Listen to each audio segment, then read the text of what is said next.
యేసుక్రీస్తు మనోహరమైన శక్తి కలిగిన పుణ్యనామంలో ఈ ఆరాధనలో పాలు పొందిన దేవుని ప్రియులందరికీ నా హృదయపూర్వకమైన వందనాలు, దేవునికి స్తోత్రాలు. సేవకులందరికీ వందనాలు. ఈ 2024 సంవత్సరం ప్రారంభించి మొన్నటికి మొన్నే ప్రేమపూర్ణుడ పాట పాడుకున్నట్లుగా అనిపిస్తుంది. అంటే చకచక నెలలు గడిచిపోతూ ఉన్నాయి. సంవత్సర ప్రారంభంలో ప్రభు మనకిచ్చిన వాగ్దానం, నీతి అను నా దక్షిణ హస్తముతో నిన్ను ఆదుకొందును. ఆదుకోవడం అంటే మోషే అంటారు కదా,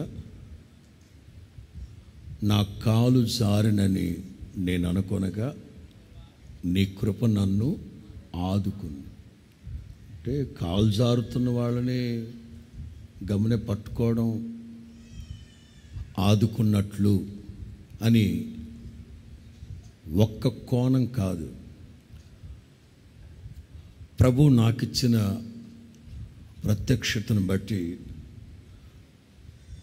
ఆదుకోవడం అంటే ఎన్నో కోణాలు. కుటుంబ సమేతంగా విషం తాగి చచ్చిపోవాలనుకున్నాం, వ్యాపారాల్లో నష్టం వచ్చింది, లేక పూట గడవడం కోసం అప్పులు చేసాం, తీర్చే స్తోమత లేక విషం తాగి చచ్చిపోదాం అనుకున్నాం. ఆ రోజున పలానా అంకుల్ ఆదుకున్నాడు మమ్మల్ని, అంటే ఆర్థికంగా. ఇలా చాలా కోణాలు. జనవరి 1వ తేదీన ప్రారంభ గడియల్లో చెప్పాను. గుడారాల పండుగల్లో కూడా నీతి అను నా దక్షిణ హస్తం అని చెప్తూ, దక్షిణ హస్తం అంటే ఈ కుడి చేయి. ఉదయించే సూర్యునికి ఎదురుగా నుంచుంటే ఎదురుగా ఉన్నది స్పందించవచ్చు కదా, స్పందించండి. ఎదురుగా ఉన్నది సూర్యుడా? ఏ దిక్కు? తూర్పు. వెనక ఇటు ఇది. గుడారాల పండుగల్లో నీతి అను దక్షిణ హస్తం అని కాకుండా ఆయన కుడి చెయ్యి ఏమి చేస్తుందో వాగ్దానాన్ని మరలా ఆలోచింపచేస్తూ గుడారాల పండుగలో వర్తమానం చెప్పాను. ఈ జూలై 1వ తేదీ అంటే 6 నెలలు గడిచిపోయాయి. మిగతా 6 నెలలు ఉన్నాయి. సంవత్సరం మధ్యలో ఉన్నాం గనక 1వ తేదీ వాగ్దాన సందేశకుడికి చెప్పేశాను. ఆ వేళ సాయంకాలం స్తుతి నైవేద్య కూడికలో ఏం చెప్పానంటే, గడిచిన 6 నెలలు ఎబినేజర్, రాబోతున్న 6 నెలలు ఇమ్మాన్యుయేల్. చెప్పండి, ఎబినేజర్ అంటే ఇంతవరకు యెహోవా మనకు, అంటే గడిచిన 6 నెలలు ఏ విషయాల్లో దేవుడు మనకు సహాయం చేశారో చాలా విషయాలు చెప్పి కృతజ్ఞతాస్తుతులు చెల్లిస్తూ, ఇమ్మానుయేల్ అంటే అర్థం దేవుడు మనకు ఉంటారు. ఇక మీదట రాబోయే 6 నెలల్లో ఏ విషయాల్లో దేవుడు మనకు తోడుగా ఉండాలని కోరుకుంటామో అని అట్లా హబక్కుకు అంటారు కదా, తెలుగులో సంవత్సరములు జరుగుతూ ఉండగా, but in English mids of the years, సంవత్సరము మధ్యలో మీ కార్యాలు సంవత్సర ప్రారంభంలో దేవుడిచ్చిన వాగ్దానాన్ని 3 నెలలకోసారి మరలా ఎందుకు గుర్తు చేస్తున్నానంటే, మనకున్న ఒకే ఒక్క ధైర్యం వాక్యం, మనకున్న ఒకే ఒక్క నమ్మకం వాగ్దానం. దేవునికి స్తోత్రం చెప్పండి. యేసుక్రీస్తు ఎవరో తెలుసా? మన విశ్వాసానికి లంగరు. ఎవరో? లంగరు. సందర్భాలను బట్టి మన పితరులు, భక్తులు దేవుణ్ణి ఆయా అనుభవాలతో పోల్చారు. జస్ట్ పోలిక. 25 ఏళ్ల క్రితం, 25 ఏంటి, ఇంకా ఎక్కువే, గాజువాక దగ్గర సభలు జరుగుతున్నాయి. నవంబర్ నెల ప్రచండమైన తుఫాను. నవంబర్ మొదటి వారం అంటే మనకు తెలిసిందే కదా. ప్రచండమైన వర్షం, తుఫాను. ఆ రోజుల్లో ఈ వైర్లెస్ మైకులు, కార్డ్లెస్ మైకులు అవి లేవు. అందరం ఇట్లా కేబుల్తోనే పట్టుకునేవాడు. వర్షం ఏది పట్టుకున్నా షాక్ కొడుతుంది. ఒక ఆయన ప్రార్థన చేయటానికి వచ్చి పట్టుకొని, ప్రభువా, ఈ భయంకరమైన హోరు తుఫానులో మీరు మాకు రెయిన్ కోట్ లాగా ఉండమని వేడుకుంటున్నాం నాయన. ఏ కోటు? అది. సందర్భం ఏంటి? ఎక్కువైపోయింది సౌండ్ ఎక్కువైపోయింది. సందర్భం ఏంటి? తుఫాను. ఆ తుఫాన్లో రెయిన్ కోట్ వలె మీరు మాకు తోడై ఉండండి, మమ్మల్ని కప్పండి అని ప్రార్థన చేస్తున్నా. 6 నెలలు గడిచిపోయి ఇంకా 6 నెలలు ఉన్నాయి. 6 నెలలు ఎబినేజర్గా ప్రభు మనకు సహాయం చేస్తూ వచ్చారు.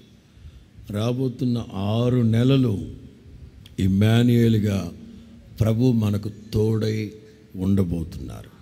హల్లెలూయా. వర్తమానంలోకి వెళదాం. యెషయా గ్రంథం 52 12వ వాక్యాన్ని నేను చదువుతాను. ఆ తదుపరి సహాయం చేస్తారు. Isaiah chapter 52 verse 12. మీరు త్వరపడి బయలుదేరరు, పారిపోవు రీతిగా పరిగెత్తరు. యెహోవా మీ ముందర నడుచుచు, గుర్తుపెట్టుకోండి ఈ మాటలు, యెహోవా మీ ముందర నడుచుచు, ఇశ్రాయేలు దేవుడు మీ సైన్యపు వెనుకటి భాగమున కావలి కాయును. మీ ముందర నడుస్తారు, మీ వెనకటి భాగాన కావలి మీన్స్ ప్రొటెక్షన్. మీ ముందు నడుస్తారు అంటే ఫ్యూచర్. మీ ముందు నడుస్తారు అంటే ఫ్యూచర్. మీ వెనక కావలి ఉంటారు అంటే ప్రొటెక్షన్, కాపుదల. తలల పైకెత్తండి. I should explain. మన దేవుడు సర్వాంతర్వ్యామి, ఇందుగలడు అందులేడు అన్న సందేహము వలదు. అంతటా వ్యాపించి ఉన్నారు ఆయన. అన్ని స్థలముల్లో ఆయన ఉన్నారు. ఒక్కచోటే ఉంటారన్న అపోహలు ఏ ఒక్కరు మనసులో పెట్టుకోకూడదు. అంతటా వ్యాపించి ఉంది. ముందు హెచ్చరిక చేస్తున్నారు దేవుడు, మీరు త్వరపడి బయలుదేరు. అలాగని పారిపోతున్న రీతిగా పరిగెట్టరు. ఇంకో చోట ఉంటుంది, బుద్ధి జ్ఞానం లేని గాడిదల్లాగా వెనకబడద్దు, అత్యుత్సాహాన్ని కనపరిచే గుర్రాల్లాగా హడావిడిగా పరిగెట్టద్దు.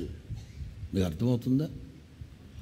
బుద్ధి జ్ఞానం లేని గాడిదల్లాగా వెనక ఆలస్యంగా నడవద్దు. అలాగని దేవుని కంటే ముందుగా అత్యుత్సాహాన్ని కనపరిచే గుర్రాల్లాగా ముందు పరిగెట్టద్దు. దాని అర్థం ఏంటంటే తగిన సమయం, తగిన సమయం, తగిన సమయం. అది గుర్తుపట్టాలి. అది గుర్తుపట్టలేకే చేతులు కాల్చుకుంటున్నాం. అది గుర్తుపట్టలేకే అందొచ్చిన అవకాశాలు చేజారు వెళ్ళిపోతున్నాయి. తగిన సమయం, దీన్ని ఎలా వివరించాలి ప్రభువా అని ఒకసారి అడుగుతుంటే ప్రభు ఒక చిన్న ఆలోచన అనుగ్రహించారు. ఆలోచన ఏంటంటే, ఒక సహోదరికి ఓ బిడ్డ పుట్టాడు. ఆ బిడ్డకి అన్నప్రాస కూడికి ఏర్పాటు చేశారు. అన్నప్రాస కూడికి ఏర్పాటు చేశారు. విశ్వాసులకు ఒక 100 మందికి చెప్పారు. అందరం వచ్చాం. ఇక ఇస్సాకు పాలు విడిచి ఆ రోజున కూటం పెట్టారు. పాలు విడిచాడు గనక ఆడికి పాలన్నం పెట్టాం, ఏదో పెట్టాం అని పిలిచి వాక్యం చెప్పేసి అయిపోయింది. సొమ్ము ఒకటిది, సోకొకటిది. వాడిని ఉయ్యాలో పడేసి వాడి పేరు మీద chicken biryani, mutton biryani, fish fry, prawns fry, పీతల ఫ్రై, నాగుపాము ఫ్రై, నాగుపాము అంటున్నా, చేపలు శీలావతి, ప్రభావతి, అందరూ తింటున్నారు. ఎవళ్ళకు వాళ్ళే మాటలు లేవు. ఒకళ్ళతో ఒకళ్ళు మాట్లాడుకోవట్లేదు, తిట్టంగా తింటున్నారు. నేను కూడా ప్రారంభించి ఉయ్యాల వైపు చూశా. ఆ బిడ్డ ఉయ్యాల నుంచి తొంగి చూస్తున్నాడు ఇట్లాగా. ఆడు నిద్ర పట్టట్లేదు. ఆడికేం ఒక్క మెతుకే కదా పెట్టింది. ఇప్పుడు మీరేమో పిల్లలకు అన్నారు కనుక వాక్యంలో ఉంది కదా, అనేక మంది పిల్లలు కనిన దానికంటే గొడ్డుపోద్దు దాని పిల్లలే అని. అట్లా మీరు పిల్లలకు కన్నారు కనుక వాళ్ళ మీద ప్రేమలు ఆప్యాయతలు ఉండవేమో. నాకేమో వాడి మీద మమకారం, అనురాగం, ఆప్యాయత ఇంకా అన్నీ వచ్చి వాడిని తీసుకొచ్చి అక్కడ కూర్చోబెట్టి చేపల కూర, గోంగూర మాంసం, వంకాయ మాంసం అన్నీ కలిపి రారా నోరు తెరవ తెక్ అని ఒక్కసారి కుక్కేననుకో నోట్లో పోతాడు.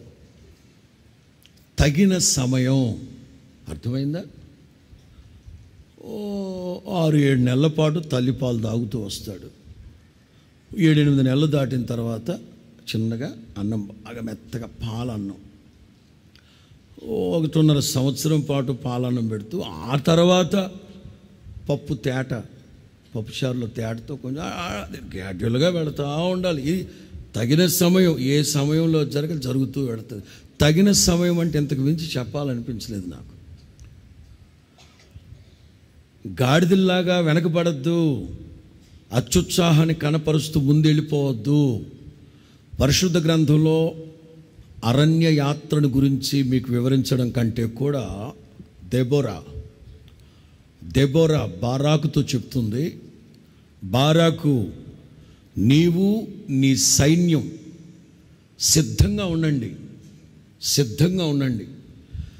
నేను ఎప్పుడైతే యెహోవా మీ ముందు బయలుదేరుతున్నాడు, మీరు కూడా బయలుదేరండి అని కేకేస్తానో, ప్యారలల్గా దేవుడు వెళుతున్నాడా, దేవునితో వెళ్ళండి. దేవుడు మీ శత్రువులు చితక్కొట్టేస్తాడు. హల్లెలూయా. అరణ్య యాత్రలో చాలామంది అత్యుత్సాహాన్ని కనపరిచారు. ఏండి మోషే గారు, ఏండి బయలుదేరదామా? ఆగండి బాబు, మీరు తొందరడిపోతారే. అంటే మేము రెడీ అయిపోయి ఉండే బయలుదేరమా? యెహోవా మేఘం ఇంకా బయలుదేరలేదు. అది బయలుదేరితే ఎంత, బయలుదేరకపోతే ఎంత అంటే దాని కొరకు మేము ఎదురు చూడాలన్నా? మేము ఇక్కడ రెడీ. చెప్పండి, లేడికి లెగిసిందే. మోషే దండం పెట్టి చెప్తున్నాడు, వద్దు, యెహోవా వెళ్ళక మునుపు గనక మీరు వెళితే శత్రువుల చేతులు చిక్కడిపోతారు, జాగ్రత్త. ఆయన బయలుదేరినప్పుడే బయలుదేరాలి, మేఘం బయలుదేరినప్పుడే బయలుదేరాలి. కొన్ని సందర్భాల్లో మేఘం బయలుదేరినప్పుడు మోషే బోర ఊది, సర్వ సమాజమా యెహోవా మేఘం పైకి లేవనెత్తబడి మేఘం బయలుదేరింది, బయలుదేరండి యేసు నామములో. బాయ్ మోషే, ఇంటికి ఇష్టం వచ్చినట్లు వెళ్ళిపోదామంటే ఎలాగా? ఇక్కడ బట్టలు నానేసాను ఏరియల్ పౌడర్లో, ఇప్పుడు బట్టలు ఉతుక్కోవాలి, బట్టలు ఆరలేదు, ఇంకా కుదరదు. బట్టలు ఆరలేదంటే కుదరదు, బయలుదేరాలి.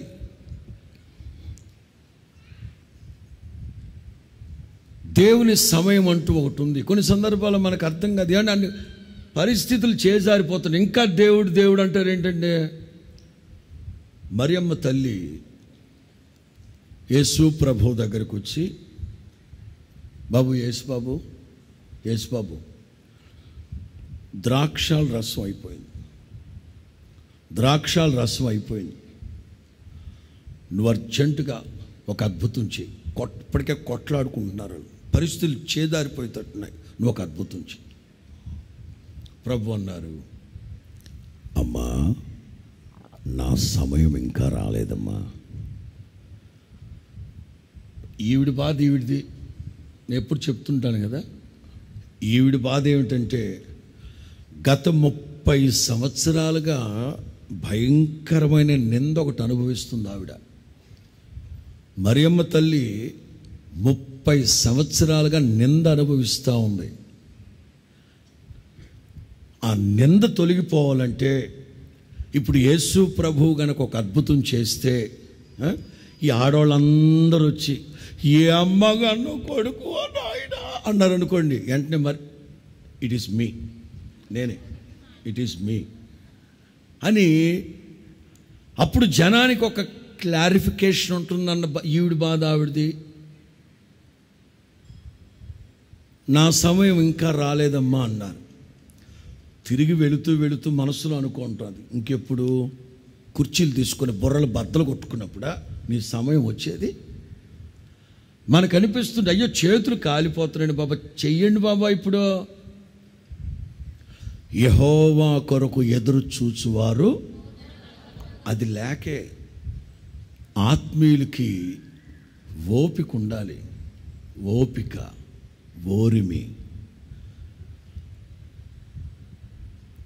యెహోవా మీ ముందర నడుచుచు, అలాగే మీ సైన్యపు వెనకటి భాగమున కావలి. ఒక చిన్న మాట చెప్పి నేను సబ్జెక్ట్లోకి వెళ్తాను. ప్రారంభంలో దేవుడు ఐగుప్తులో నుంచి తన ప్రజలు విడిపించబడిన తదుపరి వాళ్ళ ముందు నడుస్తూ ఉండేవారు. మనకు కూడా తెలుసు పాట, ఇశ్రాయేలు సైన్యమునకు ముందు నడచిన దైవమా, నేడు మాతో కూడా నుండి మమ్ము నడిపించుమా. అంటే కేవలం వాళ్ళ ముందు మాత్రమే వెళుతుండేవారు దేవుడు. ఆయన చూసుకుంటూ వెళ్ళిపోయారు. ఒక మంచి కాపరి తన గొర్రెలకు ముందు నడుస్తాడు. అది యాజ్ యూజువల్, ఇది సాధారణమైన గొర్రెల కాపరికున్న ఒక అనుభవం, వాళ్ళ అలవాటు అది. దేవుడు కూడా మంచి కాపరిగా తన ప్రజల గొర్రెల వలె వారి ముందు నడుస్తూ వెళ్ళిపోతున్నారు. ఎర్ర సముద్రం దాటేశారు. ఎర్ర సముద్రం దాటాక ప్రయాణ బడలిక వలన కొంతమంది ఓపిక లేక కోసాలు కదిలిపోతూ ఆయాసపడుతూ, ఆరోగ్యంగా ఉన్న వాళ్ళందరూ బాగానే పాటలు పాడుకుంటూ ఎర్ర సముద్రము నీ ఆజ్ఞ మేరకు రహదారిగా మారగా మహనీయుడవు నీవేనయ్యా అంటూ పాడుకుంటూ వెళ్ళిపోతున్నారు. వెనకొచ్చేవాళ్ళు అప్పుడప్పుడు ఒక పదం చాలామంది ఉంటారు. బైబిల్ చదివేటప్పుడు కానీ పాటలు పాడేటప్పుడు కానీ పూర్తిగా చదవరు. మా సేవకులు చాలామంది ఉన్నారు, స్తోత్ర ప్రార్థనలో కూడా పూర్తిగా స్తోత్రాలు చెప్పరు.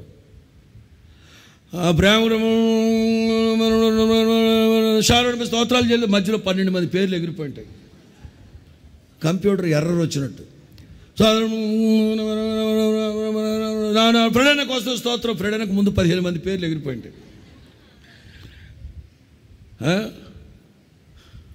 వెనక వస్తూ కోసాలు కాళ్ళు పట్టుకొని నడుస్తున్నారు. మీరు జాగ్రత్త వింటే 14లో ఎర్ర సముద్రం దాటేశారు, 15లో పాట పాడుకున్నారు, 16లో మారా. ఇక అలా వెళుతున్నప్పుడు 17వ అధ్యాయంలో అమాలేకీయులతో మొట్టమొదటి యుద్ధం. ఇశ్రాయేలీల ప్రయాణంలో మొట్టమొదటి యుద్ధం అమాలేకీయులు. వినండి చాలు.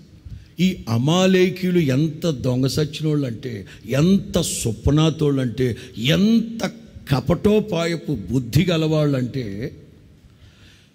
ఇక మనం ఓడిపోతున్నాం, ఇక ఏమాత్రం ఒక్క శాల్తీ కూడా బతికేట్టుగా లేదనుకొని గ్రహించిన అమాలేకీయులు కొంతమంది అలా పారిపోయారు, కొంతమంది అలా పారిపోయారు.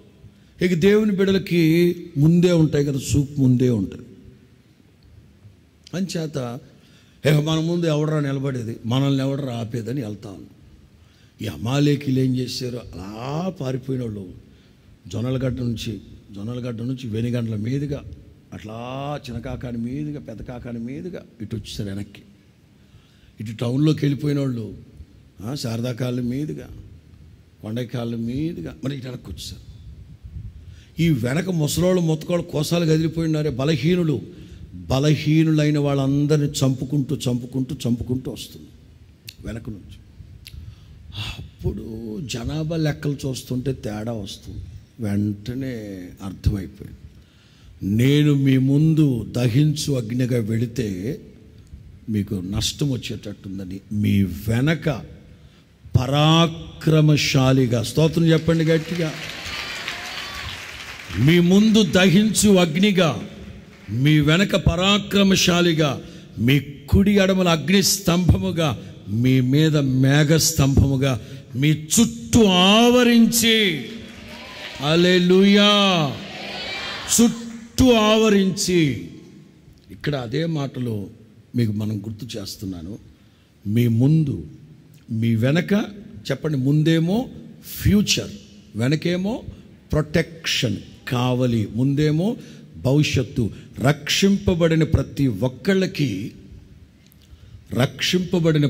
ఒక్కళ్ళకి భవిష్యత్తులో జరగబోయే విషయాల కోసం దైవ నడిపింపు కావాలి. అలాగే గతంలో మనం వచ్చిన మార్గం అంతట్లో దేవుని కాపుదలని అనుభవించిన వాళ్ళమై ఉండాలి.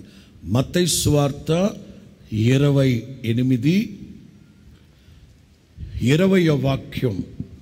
నేను మీకు, మత్తయి సువార్త 28:20 వాక్యం. నేను మీకు ఏ సంగతులను ఆజ్ఞాపించితినో వాటన్నిటిని కైకొనవలనని వారికి బోధించుడి. ఇప్పుడు చదవబోయేది, ఇదిగో నేను యుగ సమాప్తి వరకు సదాకాలం మీతో కూడా ఉన్నానని. అసలు అర్థం ఏంటి?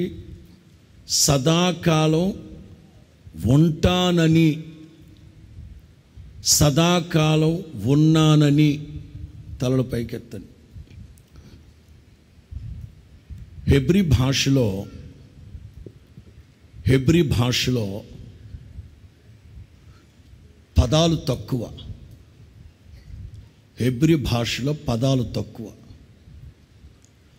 ఇంగ్లీష్లో ఎన్ని అక్షరాలు ఏమంటారు అట్లే? 20. తెలుగులో we don't know. చెప్పండి. we don't know because we are English people. మన భారతదేశంలో ఎన్నో భాషలు ఉన్నాయి. హిందీ తర్వాత ఎక్కువ మంది మాట్లాడే భాష తెలుగు భాష. దేవునికి స్తోత్రం చెప్పండి గట్టిగా. భారతదేశంలో సెకండ్ లాంగ్వేజ్ అనే ఆప్షన్ ఉంటే తెలుగే పెట్టాలి. యేసునామంలో దేశ భాషలందు తెలుగు గుడ్. హెబ్రీ భాషలో పదాలు తక్కువ, గుర్తులు ఎక్కువ. పదాలు తక్కువ, గుర్తులు ఎక్కువ. ఇప్పుడు మనకు కూడా ఈ మధ్య పదాలు వాడట్లే.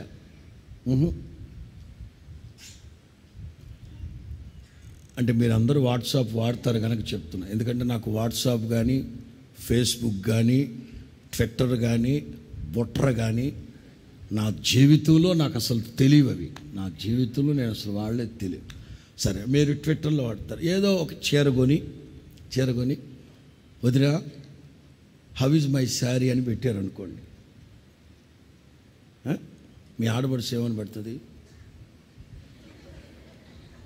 దాని అర్థం ఏంటి? బాగుంది అని టైప్ చేయడానికి కూడా ఏమనాలి?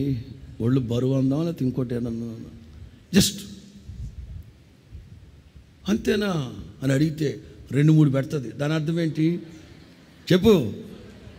ఈ సిగ్నల్లో మాత్రం, ఈ సింబల్లో మాత్రం బాగా అలవాటు అయిపోయాయి మీకు. హెబ్రీ భాషలో కూడా సందర్భాన్ని బట్టి ఒక్కొక్క పదానికి 3 అనుభవాలు ఉంటాయి: భూత, వర్తమాన, భవిష్యత్. ఇక్కడ యేసు ప్రభు చెప్తారు, సదాకాలం మీతో కూడా ఉంటాను కాదు. సదాకాలం అనే దానికి ఏమనాలి? సదాకాలం అనే పదం వాడినప్పుడు తర్వాత ఏం వాడాలి? సదాకాలం నేను మీతో కూడా ఉంటాను అనాలి. యుగ సమాప్తి పర్యంతం వరకు మీతో కూడా ఉంటాను అనాలి. ఉన్నాను అంటున్నారు యేసు ప్రభు. హెబ్రీ భాషలో ఉన్న అర్థం ఏంటంటే, ఒకప్పుడు ఎబినేజర్గా ఉన్నాను, ఇప్పుడు ఉన్నాను, ఇక మీదట ఇమ్మానియేలుగా మీతో కూడా ఉండబోతున్నాను. స్తోత్రం చెప్పండి గట్టిగా. అల్ఫా ఒమేగా ఆయనే. దేవునికి మహిమ కలుగును గాక. మన ముందు వెళుతున్నారు అంటే గాడ్స్ గైడెన్స్. ఒకప్పుడు మన వెనక ప్రొటెక్షన్గా ఉన్నారంటే గాడ్స్ ప్రొటెక్షన్, కాపుదల. ఒక్క 3-4 మాటలు క్లుప్తంగా చెప్తారు. మన ముందు వెళతారట ఆయన, మన ముందు వెళతారట. మంచిదే. నేనంటాను, ఆయనతో నడవడం కంటే ఆయన వెనకుంటేనే మనకు కాపుదల. మనం గొర్రెలము గనక మంచి కాపరి వెనక నడిస్తేనే మనకది ఆశీర్వాదకరం. మన ముందు వెళుతున్న దేవుడు మనకి ఎలాంటి అనుభవాల్లో నడిపిస్తారనేది 3 మాటలు చెప్తాను. అవకాశం ఉంటే కోసరు ఇంకో మాట చెప్తాను. యెషయా గ్రంథం 45:2 వాక్యం. నేను నీకు ముందుగా పోవచ్చు. అందరు గమనించాలి. యెషయా గ్రంథం 45:2 వాక్యం. నేను నీకు ముందుగా పోవచ్చు, మెట్టగా ఉన్న స్థలములను సరాలము చేసేదను. ఇత్తడి తలుపులను ఇత్తడి బంగారం వద్దులే. ఇప్పుడు ఎత్తడొద్దు, పొత్తడొద్దు. నేను నీకు ముందుగా పోవచ్చు, మెట్టగా ఉన్న స్థలములను, నా మాటగా చెప్పన, మెట్టగా ఉన్న సమస్యలను, మెట్టగా ఉన్న ఇబ్బందులను, అదిగో భవిష్యత్తులో ఉన్న దీవెనలు, ఆశీర్వాదాలు, మహిమ కలిగిన అనుభవాలు నీకు కనిపించట్లేదు కదా. అలా నీవు వాటిని చూడాలంటే మెట్టగా ఉన్న ప్రతి పరిస్థితిని నేను సరళము లేక చదునుగా చేస్తాను.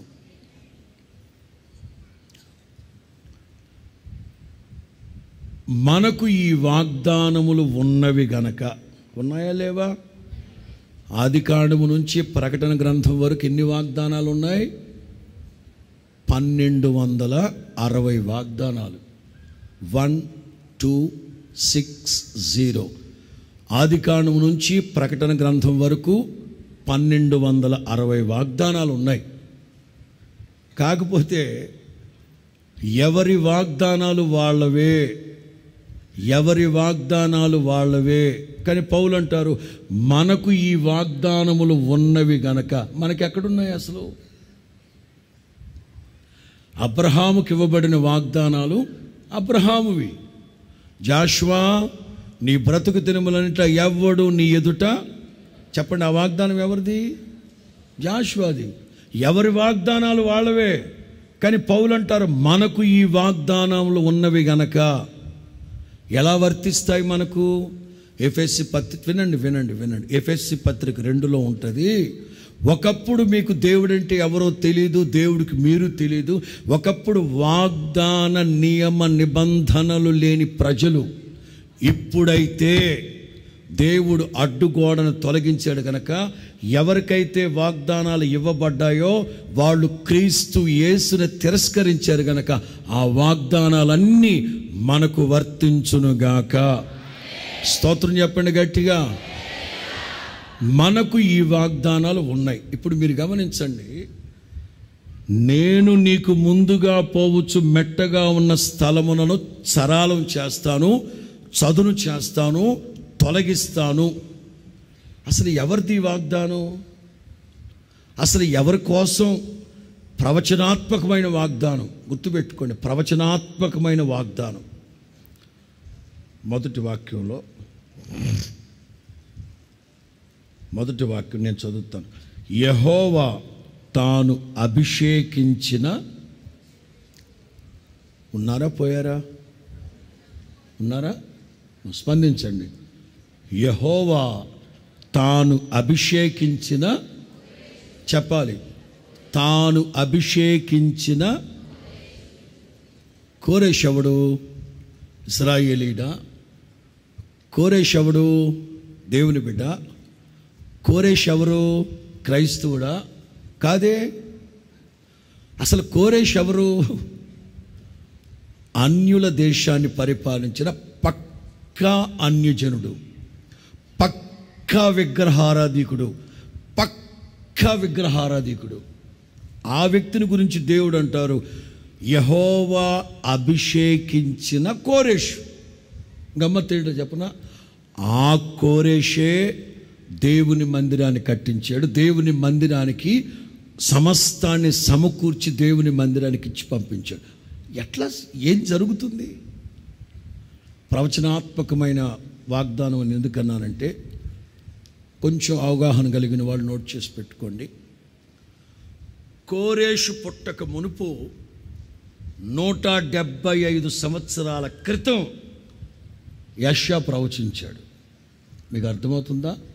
లెక్కలు అడుగుతాను, చెప్పాలి.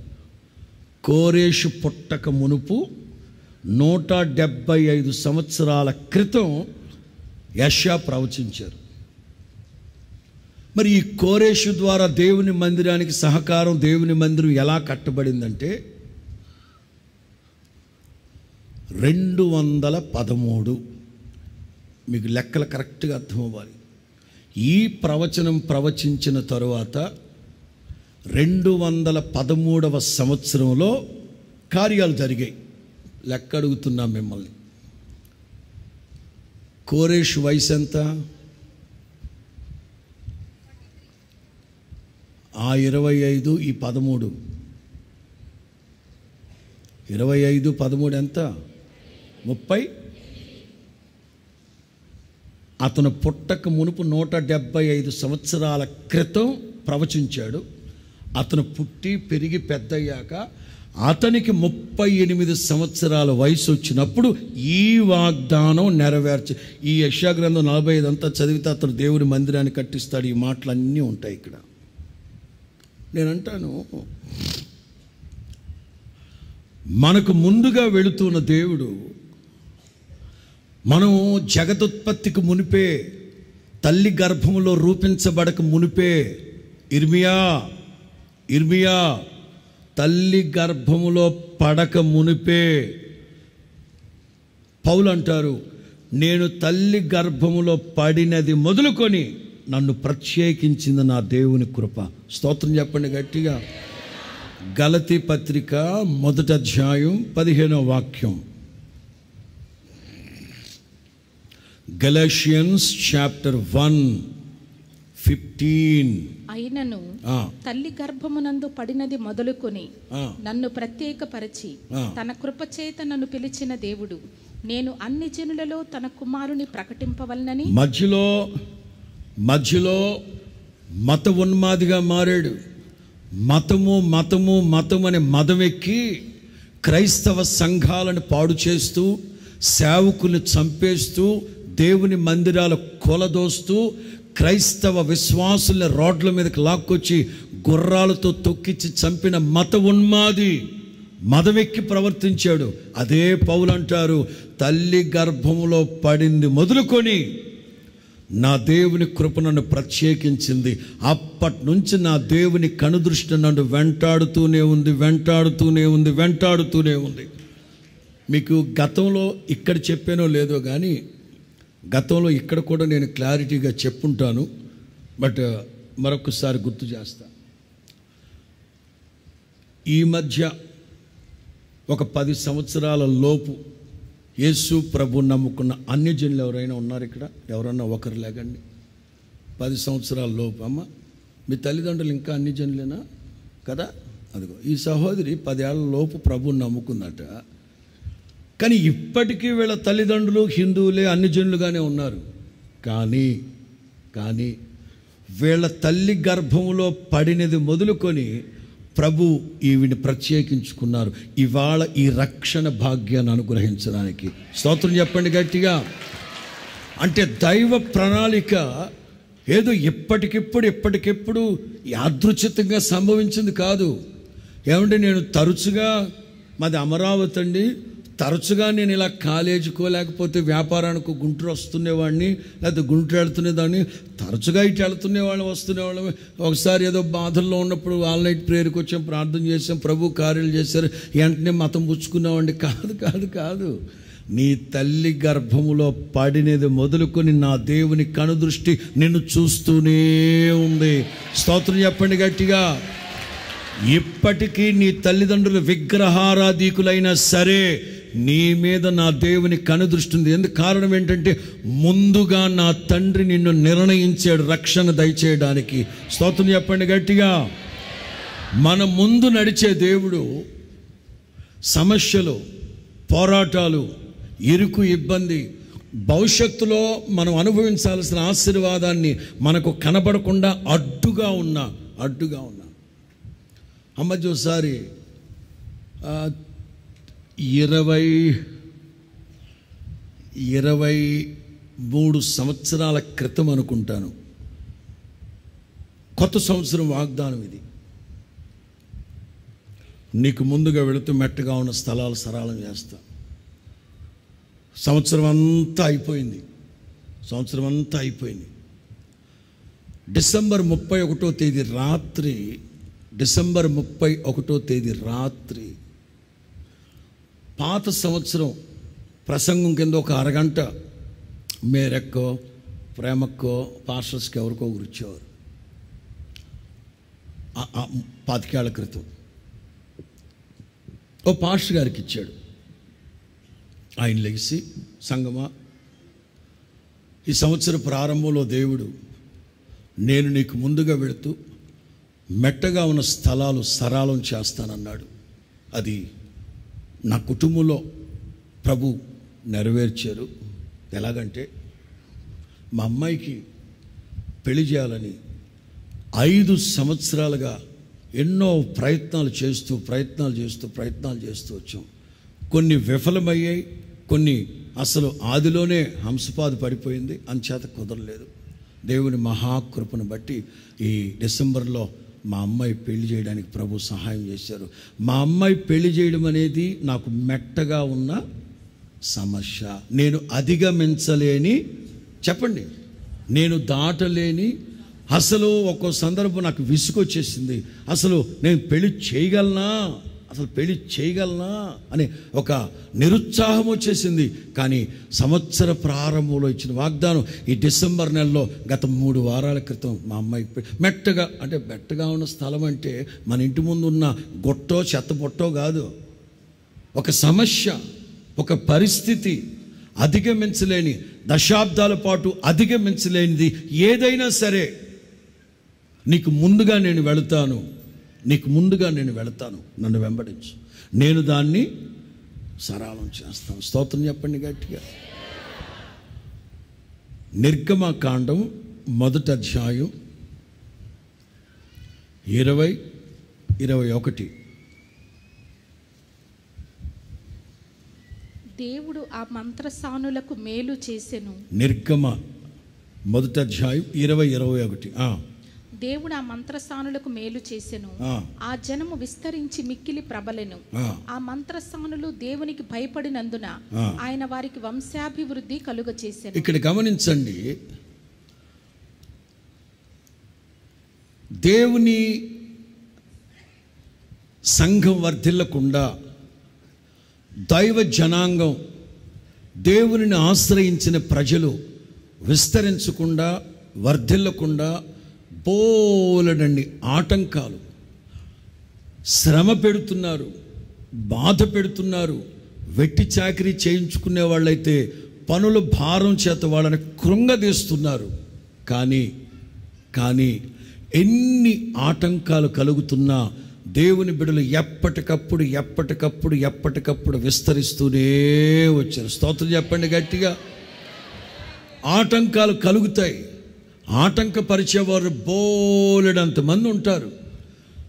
విస్తరించకుండా, అభివృద్ధి చెందకుండా, ఫలించకుండా, నింపకుండా, దీవించబడకుండా బోలెడని ఆంక్షలు, బోలెడని ఆజ్ఞలు, బోలెడని చట్టాలు, చెత్త చట్టాలన్నీ తీసుకొస్తా ఉన్నాడు ఫరో. కానీ దేవుని బిడలో ఏ ఆటంకం లేకుండా విస్తరిస్తూ వృద్ధి చెందుతూ వచ్చారట. అంటే ఆటంకాలు అన్నీ తొలగిపోయి ప్రజలు విస్తరించారు. కానీ నేను చెప్పదలిచిన మాట, మెట్టగా ఉన్న వ్యవస్థ ఐగుప్తు దేశంలో దేవుని సంఘాలు వర్ధిల్లకుండా మెట్టగా కొన్ని ఆజ్ఞలు, చట్టాలు, శాసనాలు, కఠినమైన ఆంక్షలు విధిస్తూ వచ్చిన దేవుని సంఘం వృద్ధి చెందుతూ వర్ధిల్లుతూ వచ్చింది. కారణం, దేవుడు వాళ్ళకు తోడై ఉన్నారు. దేవునికి స్తోత్రం చెప్పండి గట్టిగా. మార్గాలు మీకు ముందుగా వెళుతూ మెట్టగా ఉన్న స్థలాలు లేక మార్గాలు నేను సరళం చేస్తాను.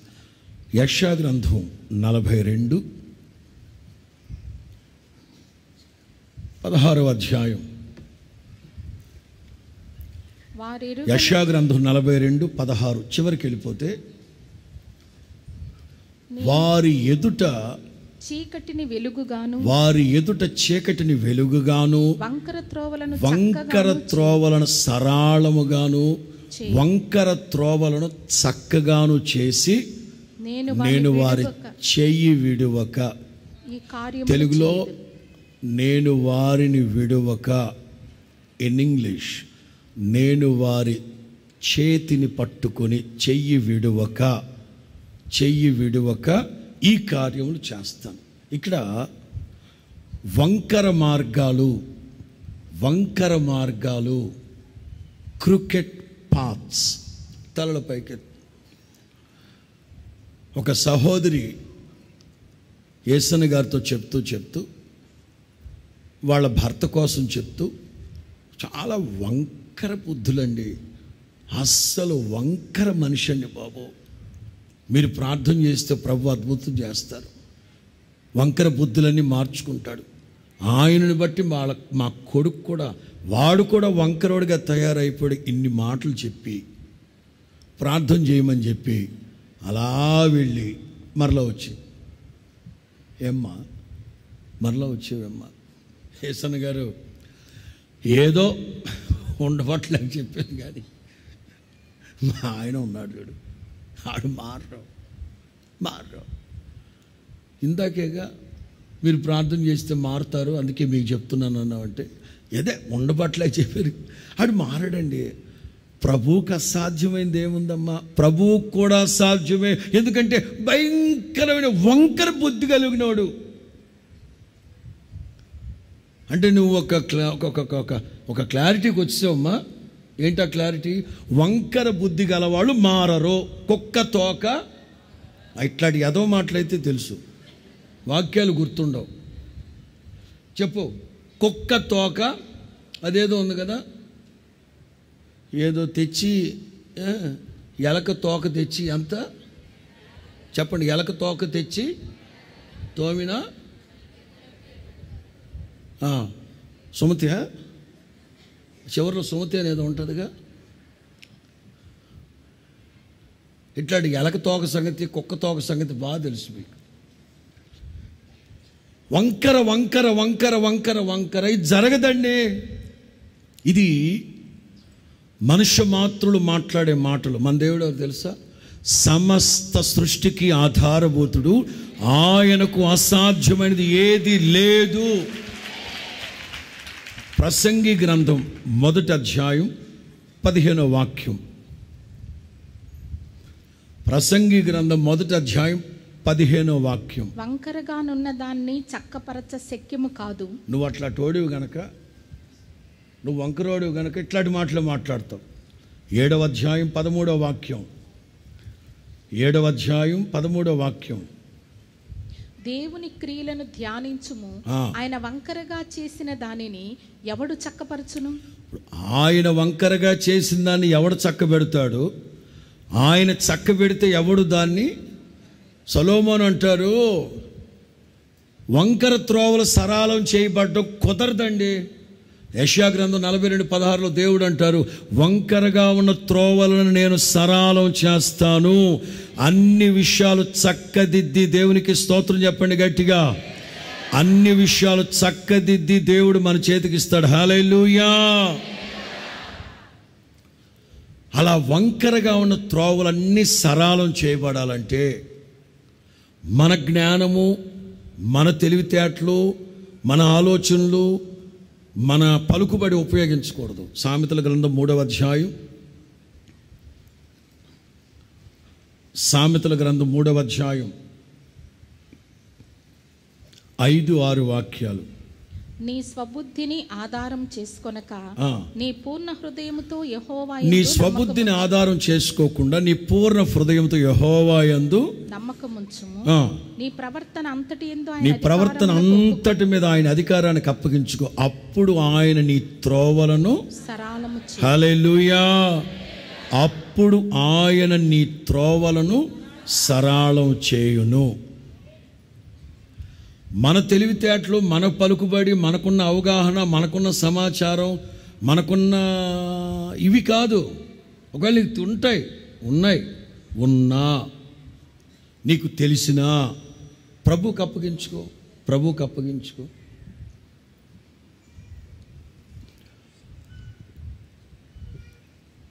క్రైస్తవ ఆధ్యాత్మిక మార్గం అనేది, సద్భక్తి అనే ఈ మార్గంలో అంత తేలిక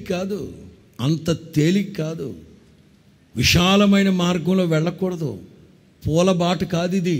చెప్పండి, ఏ బాట ఇది? పూలబాట కాదు. ఏ బాట? ముండ్ల బాట. ఒక చిన్న మాట చెప్తా. ఆ మధ్య ఒక ఆయన ప్రత్యేక కూడికలను ఏర్పాటు చేసి,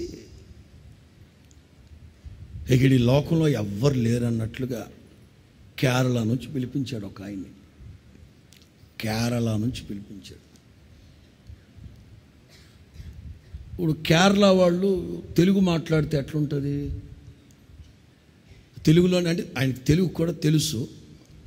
కేరళ ఆయన్ని పిలిచారు. ఆయన పరంగీతం తీసుకొని బలురక్కసి చెట్ల మధ్యలో వల్లి పుష్పం ఉన్నట్లని తీసుకొని, ప్రియులారా, పువ్వు ఉంటుంది, బాగానే ఉంటుంది, కానీ ఆ పువ్వు కింద ముండ్లు ఉంటాయి అని మాట్లాడుతూ, అంటే వాళ్ళ భాష ముండ్లు అనేది తెలియక, క్రైస్తవ జీవితం అనేది ముండ్ల బాట. ప్రియులారా, నేను కేరళ నుంచి ట్రైన్లో వచ్చేటప్పుడు ఎన్నో ముండ్లను దాటుకుంటూ వచ్చా. ఎన్నో ముండ్లు నా జీవితంలో ఎన్నో ముండ్లు, అలాగే మీ జీవితంలో ఎన్నో ముండ్లు, అలాగే దైవజనుల జీవితం అంటే ఆయన అన్నట్టు నా జీవితంలో ముండ్లు లేరు నాయన.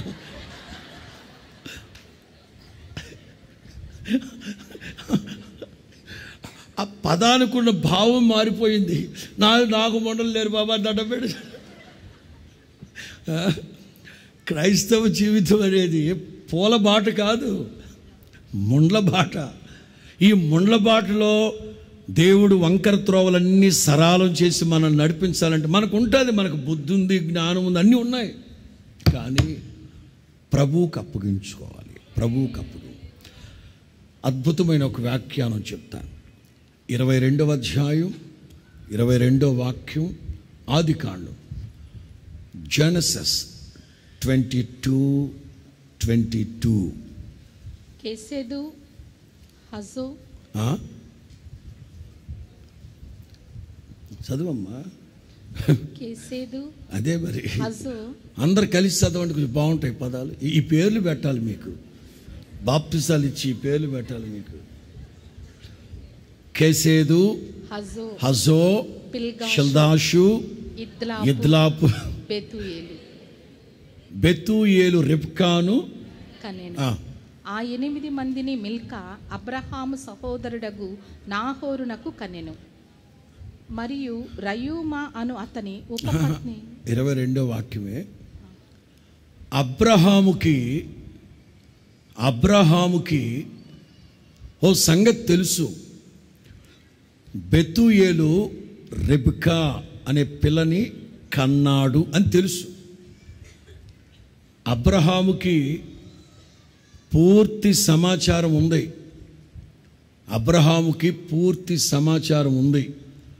24వ అధ్యాయం మీరు కొంచెం చదువుకుంటూ వెళితే, ఇప్పుడు వద్దులేండి, అబ్రహాముకి బెతూయేలు రెబ్కాని కనున్నాడు. మన బంధువుల అమ్మాయి ఒకటి చక్కటి పిల్ల, అద్భుతమైన అందగత్తె అమ్మాయి ఒకటి ఉందని తెలుసు. పూర్తి సమాచారం ఉంది. ఇంత సమాచారం తెలిసి ఎలియాజరు రా, మా సొంతూరుకి వెళ్ళు. ఇక్కడ చాలామంది కన్ఫ్యూజ్ అవుతున్నారు. అబ్రహాము కూడా వాళ్ళ కులస్తుల అమ్మాయి కొరకే పంపించాడు కదా, వాళ్ళ కులస్తుల అమ్మాయి, వాళ్ళ గోత్రం, ఈ పిచ్చ మాటలు మాట్లాడకండి. ప్రస్తుతం అబ్రహాము ఏ ప్రాంతాల్లో ఉన్నారు? వాళ్ళు శపించబడిన ప్రజలు. శపించబడిన ప్రజలకి తన బిడ్డని కోడలుగా తెచ్చుకోవడం ఇష్టం లేక వాళ్ళూరు వెళ్ళమన్నాడు. ఇక్కడ కుల ప్రసక్తి రాకూడదు. క్రైస్తవ్యంలో ఎవడైనా కులాన్ని గురించి మాట్లాడితే వాడు క్రైస్తవుడే కాదు. రాజకీయాలైతే కులాల వారీగా, మతాల వారీగా మారిపోయి, కులాల వారీగా, మతాల వారీగా విడిపోయి కొట్లాడుకో చస్తున్నారు. అది రాజకీయం, రక్తపాతాలతో కూడుకున్నది రాజకీయం. క్రైస్తవ్యం ప్రేమ సామ్రాజ్యం. స్తోత్రం చెప్పండి గట్టిగా. క్రైస్తవ్యంలో జీవం గల దేవుని సంఘంలో నువ్వే కులం అంటే గొద్దని గొంతు మీద. కులాన్ని గురించి మాట్లాడితే దవడ పగిలిపోద్దని చెప్పండి. మాట్లాడకూడదు. యేసు రక్తం చేత కడుగుబడిన మనందరిది ఒకే కులం, రాజులైన యాజకులం. దేవునికి స్తోత్రం చెప్పండి గట్టిగా. హల్లెలూయా. కుల ప్రసక్తి రాకూడదు. యేసు నామములో కుల ప్రసక్తి రాకూడదు. అట్లాంటి గజ్జి పట్టినోడు ఎవడైనా ఉంటే వాడికి ఏది రాయాలి? జాలిం లోషను. గజ్జి దురద, మొండి దురదకి ఏం రాయాలి? రాయండి. వాడికి ఆరంగారంగా రాయండి. అట్లాంటి వాళ్ళకి పిచ్చ వేషాలు వేయకూడదు సంఘంలో. అబ్రహాముకి రెబ్కా అనే కన్య పిల్ల ఒకటి ఉందని తెలుసు. ఎంత తెలిసి కూడా స్వబుద్ధిని ఆధారం చేసుకోకుండా ఎలియాజరు పిలిచి, నువ్వు ఆ ప్రాంతానికి వెళ్ళి పరిశుద్ధాత్ముడు నిన్ను ప్రేరేపించినట్లుగా నా కుమారునికి ఒక అమ్మాయిని తీసుకొనిరా. చాలా సందర్భాల్లో మనం తప్పటడుగేస్తున్నాం. ఇక్కడే ఆత్మీయులు ప్రార్థన చేయరా, దైవ నడిపింపు కొరకు ఎదురు చూడరా. మనకుంటుంది జ్ఞానం, మనకుంటుంది తెలివితేటలు. మీకు తెలుసా, ఒక ధనవంతుడు, నా ప్రాణమా తినుము తాగుము, ఎంజాయ్. ఎందుకు? విస్తారంగా పండింది. కొట్లను విప్పి పెద్ద పెద్ద గోడౌన్స్ కడతాడట. పెట్టుబడి 10 రూపాయలు పెట్టుబడి పెడితే 1,00,000 వచ్చింది. 1,00,000 పెడితే 10 లక్షలు వచ్చింది. 10 లక్షలు పెడితే 10 కోట్లు. విస్తారం. ఎందుకంటే తెలివితేటలు. ఇప్పుడు మనం ఏమంటాం అంటే ఇంటెలెక్చువల్. ఏమి అస్సలు బిజినెస్ అన్నా అబ్బో. కానీ దేవుడు అంటాడు, వెర్రోడా, వెర్రోడా, వెర్రివాడా, ఈ రాత్రి నీ ప్రాణం పోగొట్టుకుంటే ఎక్కడికి వెళ్తావురా? లోకంలో ఉన్న వాళ్ళు అంటున్నారు టాలెంటెడ్, ఎంత జ్ఞాన సమృద్ధి, ప్రజ్ఞ వివేకములు కలిగిన. అబ్బా, దేవుని వాక్యం అంటుంది వెర్రివాడా, వెర్రివాడా. అబ్రహాముకి అన్నీ తెలుసు, అన్నీ తెలిసిన పర్ఫెక్ట్గా తిన్నగా బెతూయేలు ఇంటికి వెళ్ళి నా మాటగా చెప్పి వాళ్ళ అమ్మాయి రెబకా ఉంది కదా, ఈ నగలన్నీ ఇచ్చి తీసుకొచ్చి అమ్మాయిని చేసేద్దాం అన్నాడా? జాగ్రత్త, కాస్త దైవ నడిపింపు కొరకు ఎదురు చూడండి. కొంచెం ఆలస్యమైనా అవద్దు, ఆలస్యం రెండో మాటలో చెప్తాను, కొంచెం ఆలస్యం అవుద్ది. ఆలస్యం అనేది అలక్ష్యము కానే కాదు. 24వ అధ్యాయంలో మనం చూస్తాం, అదే ఆదికాండం 24లో చక్కగా చెప్పి, సర్వశక్తి కలిగిన దేవుడైన యెహోవా నీకు ముందుగా తన దూతని పంపిస్తాడు, ఆయనే నిన్ను నడిపిస్తాడు, ఆ ప్రకారం తీసుకొచ్చే వెళ్ళి తలపైకెత్తు. యోనా దేవుడు ఛార్జీలకు కూడా దేవుడే ఇచ్చాడు డబ్బులు, ఛార్జీలకు కూడా దేవుడే ఇచ్చి, ఎందుకంటే ఓడకి కేవునిచ్చి, కేవు అంటే డబ్బులు కట్టి ఓడెక్కాడు, అంటే డబ్బులు ఎక్కడివి? దేవుడే ఇచ్చాడు. దేవుడు స్వయంగా దేవుడే ఛార్జీలకు డబ్బులు ఇచ్చి ఎటు వెళ్ళమన్నాడు? నినివే పట్టణానికి వెళ్ళమన్నాడు. దేవుడే ఛార్జీలకు డబ్బులు ఇచ్చి నినివే పట్టణానికి వెళ్ళమంటే మనోడు స్వబుద్ధి. దైవ జనాంగమా, కొన్ని సందర్భాల్లో దేవుడే సమస్తము మన చేతికిచ్చి ఇలా చేయండి అలా చేయండి అంటే మన జ్ఞానము మన తెలివితేటల ప్రకారం మనం వెళ్ళిపోయి అబాల్స్ పాలైపోతాం, అవమానాలు పాలైపోతాం. బట్ వన్ థింగ్ దేవుడు నిర్ణయించిందే మన జీవితంలో జరిగి తీరుతుంది. నేను నినివే వెళ్ళమంటే వీడు తర్షీష్ వెళ్తున్నాడా? ఓకే, ఇక వీడికి సేవ ఇవ్వకూడదు, ఇక వీడు సంస్థలో లేడు అని దేవుడు వదిలేశాడా? వదల్లా. ఆయన చిత్తం నెరవేర్చుకోవడానికి ఏదైనా చేసి చెత్తకొట్టి మరలా తీసుకొచ్చి నినివే పట్టణంలో సువార్త సభ పెట్టించాడు. అక్కడ దేవుని చిత్తమే సిద్ధించును గాక, మన దైనందిన జీవితాల్లో దైవ చిత్తమే నెరవేర్చబడును గాక. యేసు ప్రభు చెప్తున్నారు, అందరినీ ధోనిలోకి ఎక్కించుకొని అద్దరికి వెళదాం పదండి. ప్రభు మనతో ఉన్నారు, ఆయన మన ధోనిలో ఉన్నారు, ఇమ్మానుయేలుగా ఆయన మనకు తోడై ఉన్నారు. అలాంటప్పుడు సమస్య వచ్చిన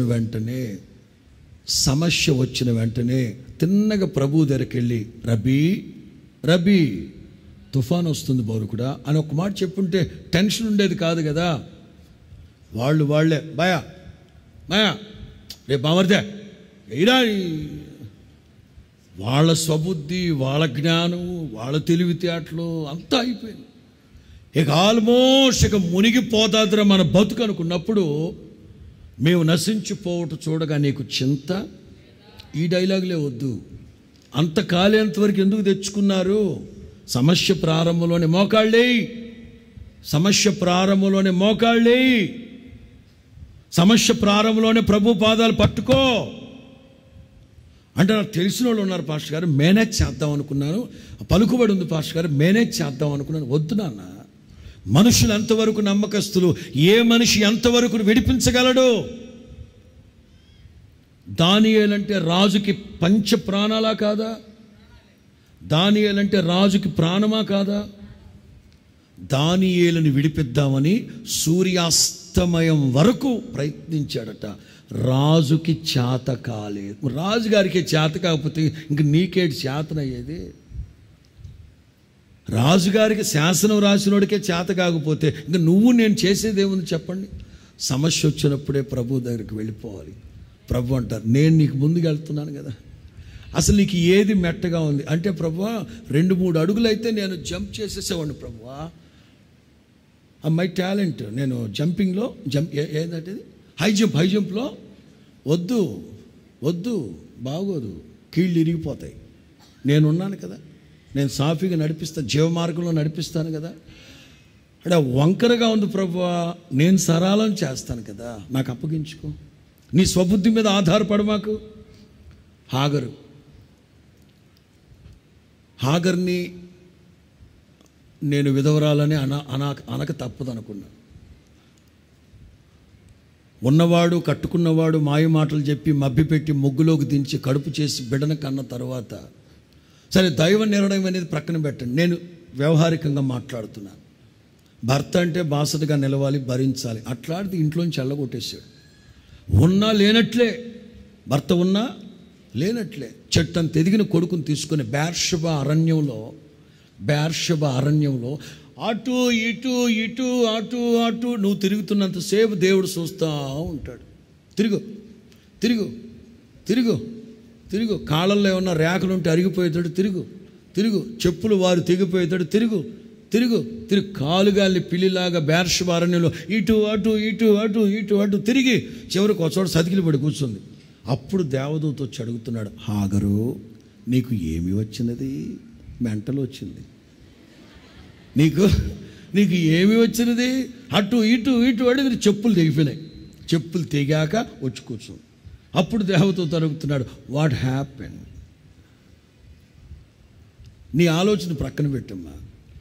అదేనండి, మా ఆయన నన్ను ఎట్లా వదిలేశాడు, ఇంట్లోంచి వెళ్ళగొట్టేశాడు. చెట్టంత ఎదిగిన కొడుకు తిరిగి మరలా ఐగుప్తు మా పుట్టింటికి వెళ్ళే ఓపిక లేదు, వెళ్ళడానికి ఛార్జీలు లేవు. కట్టుకున్నవాడే నన్ను నడి బజార్లో తోస్తాడు. గొప్ప దేవుడు అండి, పక్షపాతం లేని దేవుడు నా దేవుడు. హాగరు, ఏ కొడుకైతే నిష్ప్రయోజకుడు చేతగాని వాడు అనుకుంటున్నావో గొప్ప జనముగా చేస్తాను.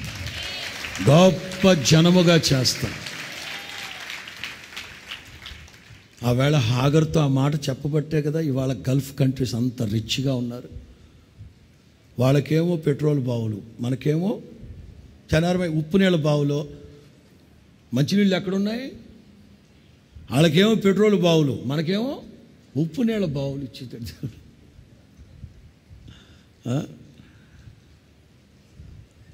గొప్ప దేవుడు, చేయి విడిచిపెట్టే దేవుడు. 107వ కీర్తనలో కొన్ని వాక్యాలు నేను చదువుతా వెళదాం. చూడండి, 107వ కీర్తన మొదటి నుంచి అందరం చదువుకుంటూ వెళదామా? 107వ కీర్తన మొదటి నుంచి 5 వాక్యాలు చదువుదామా? ప్రారంభించండి.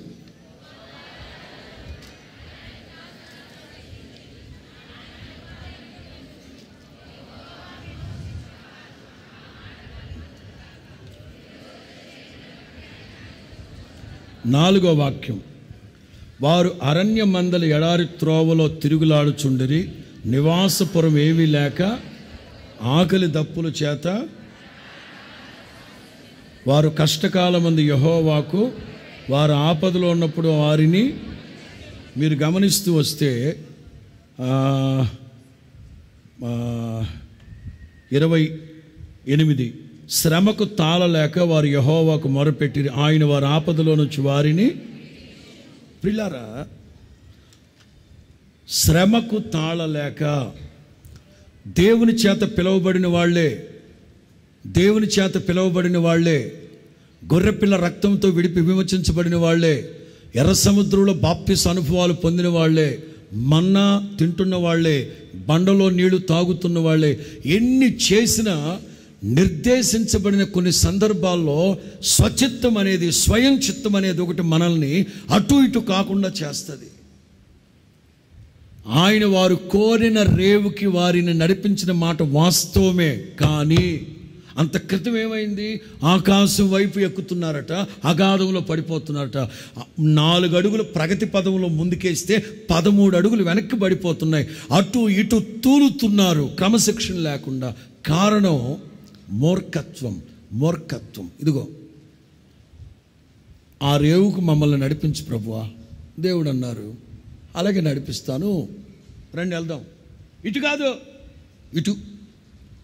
దేవుడు అంటారు, ఆ రేవుకేగా, ఆ రేవుకే రండి, నేను నడిపిస్తాను. అటొద్దు, ఇటే. నేను చెప్తున్నానా? ఇటు వెళ్దాం. మీరు చెప్పేది ఏంటంటే మేము చెప్తున్నావా ఇదని? దేవుడు ఎందుకు ఇటు తీసుకెళ్దాం అంటున్నాడు? ఈ మార్గంలో సుడిగుండాలు ఉన్నాయి, డేంజర్ ఉంది, డ్రెడ్ఫుల్ సిచ్యువేషన్ ఉంది, డిసప్పాయింట్మెంట్ ఉంది. ఈ వద్దు, ఇది దుఃఖసాగరం, లోయలు ఉన్నాయి, ఇక్కడ అగాధాలు ఉన్నాయి, సుడిగుండాలు, ఇటు వద్దు, నేను అటు తీసుకెళ్తానంటే ఊరుకోరే. చివరికి దేవుడు పైకేసి కిందకేసి తిరగేసి మరగేసి చెత్తకొట్టి మొత్తం మీద రేవుకు నడిపించారు. మొర్రపెట్టినప్పుడు నేను అంటాను, కాళ్ళు చేతులు విరిగిన తర్వాత కాదు, మనకు పూర్తి అబ్రహాములాగా బెతుయేలుకు ఒక కూతురు ఉంది, ఆ పిల్ల పేరు రెబెక్క, అన్నీ తెలిసినా ప్రార్థన ప్రార్థన ప్రార్థన ప్రార్థన చేయడంలో మన స్వబుద్ధిని ప్రభువుకు అప్పచెప్పుకుంటే ఆయన మనకు ముందుగా నడుస్తూ మెట్టగా ఉన్న ప్రతి పరిస్థితిని సరళం చేసి నడిపించునుగాక. రెండో మాట, దినవృత్తాంతాల మొదటి గ్రంథం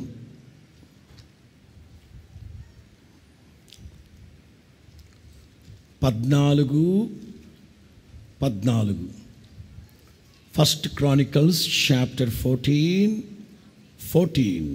దావీదు తిరిగి దేవుని యొద్ద విచారణ చేసెను. అంటే ఒకసారి విచారం చేశాడు ఏమ్మా, ఒకసారి విచారం చేశాడు, ప్రభువేదో నడిపించారు, ఆ ప్రకారంగా వెళ్ళాడు.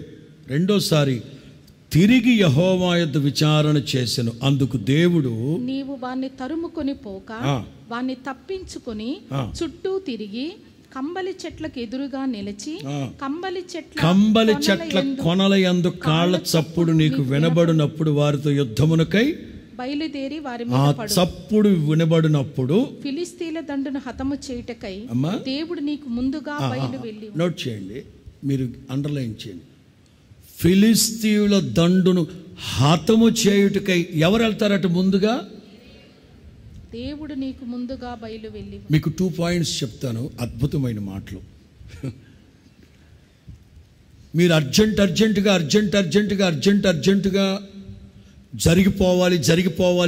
జరిగిపోవాలి అంటే ఓకే, టేక్ ఇట్, నీ చేతికి ఇస్తాడు ఆయన, నీ చేతికి ఇస్తాడు. కానీ సమస్యలు అట్లాగే మిగిలి ఉంటాయి, సమస్యలు అట్లాగే టెంపరీ సొల్యూషన్. నాకు ఇప్పుడు అర్జెంటుగా అన్నావా, తీసుకో, నీ చేతికి ఇస్తాడు. కానీ సమస్యకి తాత్కాలిక పరిష్కారం దొరుకుద్ది. కొంచెం ఓపికతో ఎదురు చూసేవనుకో, దేవుడే లేచి సమస్యని కనుమరుగైపోయేటట్లు చేస్తాడు. నా మాటలు అర్థమవుతున్నాయా? చెప్పండి. సమస్యలు తాత్కాలికముగా పరిష్కారం అయితే చాలనుకుంటారా? కొంచెం ఆలస్యమైన జీవితంలో ఈ సమస్య మరలా పునరావృతం కాకూడదు అని ఆలోచిస్తామా? చెప్పండి. లేదు పాస్టర్ గారు, నాకు చాలా ఓపిక, ఎన్నిసార్లు సమస్యలు వచ్చినా వాటి ఓపిక ఎదుర్కొంటాను, నాకు అంత స్టామినా ఉందనేవాళ్ళు హల్లెలూయా అనండి. పోతావు, తట్టుకోలేకపోతావు. స్తోత్రం చెప్పు గట్టిగా, హల్లెలూయా. 8వ వాక్యం నుంచి వద్దాం. దావీదు ఇశ్రాయేలీయులందరి మీద రాజుగా అభిషేకం చేయబడినని విని ఫిలిస్తీయులందరూ దావీదును వెతికి పట్టుకొనుటకై బయలుదేరగా దావీదు ఆ సంగతి విని వానిని ఎదుర్కొనబోయెను. ఫిలిస్తీయులు వచ్చి రెఫాయీముల లోయలో దిగిరి. ఫిలిస్తీయుల మీదకి నేను పోయిన ఎడల నీవు వారిని నా చేతికి అప్పగించుదువా అని దావీదు దేవుని యొద్ద విచారణ చేయగా యెహోవా, పొమ్ము, నేను వారిని నీ చేతికి అప్పగించేదనని సెలవిచ్చాను. ఎప్పుడమ్మా? ఫస్ట్ టైం ఏమో ఇప్పుడు అర్జెంటుగా నీకు ఏదన్నా సొల్యూషన్ కావాలి, వెళ్ళు నీ చేతికి ఇస్తా, వాళ్ళు నీ చేతికి అప్పచెప్తా. కానీ పూర్తి స్థాయిలో వాళ్ళు నశించరు. నువ్వు వెళ్ళి యుద్ధం చేస్తే ఎంతమంది మీద చేస్తావు? 100 మందా, 1000 మందా, 1,00,000 మందా? అంతకు మించి చేయలేవు కదా. మరలా పుట్టుకొస్తాడు శత్రువు. 6 నెలల తర్వాత అదే ఫిలిస్తీయులు అదే రెఫాయిము లోయలోకి దండెత్తొచ్చారు. మరలా దైవ జనాంగమా, రెండోసారి దేవుడు అంటారు, నీకు ముందుగా నేను వెళ్ళి వాళ్ళందరినీ హతం చేస్తాను. నాకు బాగా నచ్చిన మాట,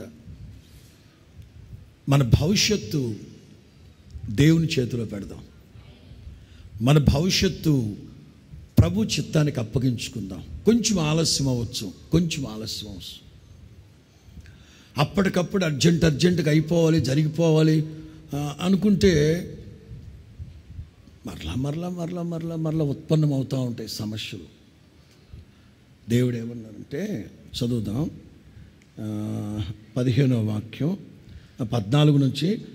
అందుకు దేవుడు, నీవు వారిని తరుముకొని పోక వారిని తప్పించుకొని చుట్టూ తిరిగి కంబలి చెట్లకు ఎదురుగా నిలిచి వెయిట్ చేయి. ఎదురు చూస్తూ ఉండు. దేవునికి స్తోత్రం చెప్పండి గట్టిగా. యెహోవా కొరకు ఎదురు చూచువారు నూతన బలాన్ని.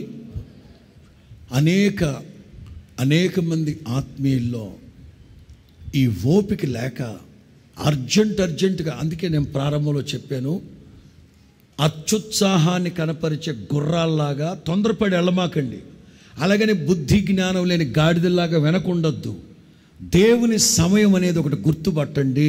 అది ఎప్పుడు తెలుస్తుందంటే, ఎదురు చూస్తూ ఉన్నప్పుడు స్పష్టంగా పరిశుద్ధాత్ముడు మనకు తెల్లగా తెలియపరుస్తాడు. ఎట్లా తెలియపరుస్తారన్నా, కంబలి చెట్ల దగ్గర ఉన్నప్పుడు సమూయేల్లో ఉంటుంది, కంబలి చెట్ల కొనల చప్పుడు వినినప్పుడు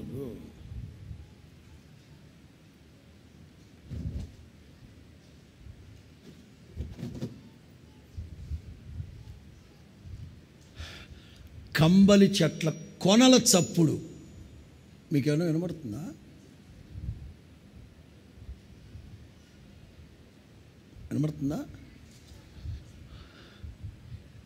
దావీదు ఆశ్చర్యపడిపోతున్నాడు. అసలు కంబలి చెట్లు తుఫాను టైంలో కూడా, హోరు గాలిలో కూడా ఒకదాని మీద ఒకటి పడి చస్తున్నా కానీ చప్పుడే ఉండదు. అలాంటిది కొనల చప్పుడు వినినప్పుడు.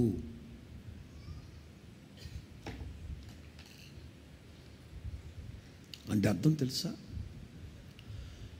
నిశ్శబ్దంలో కూడా దేవుని చిత్తము గ్రహించగలిగిన ఆత్మీయ స్థితి నీలో ఉండాలి.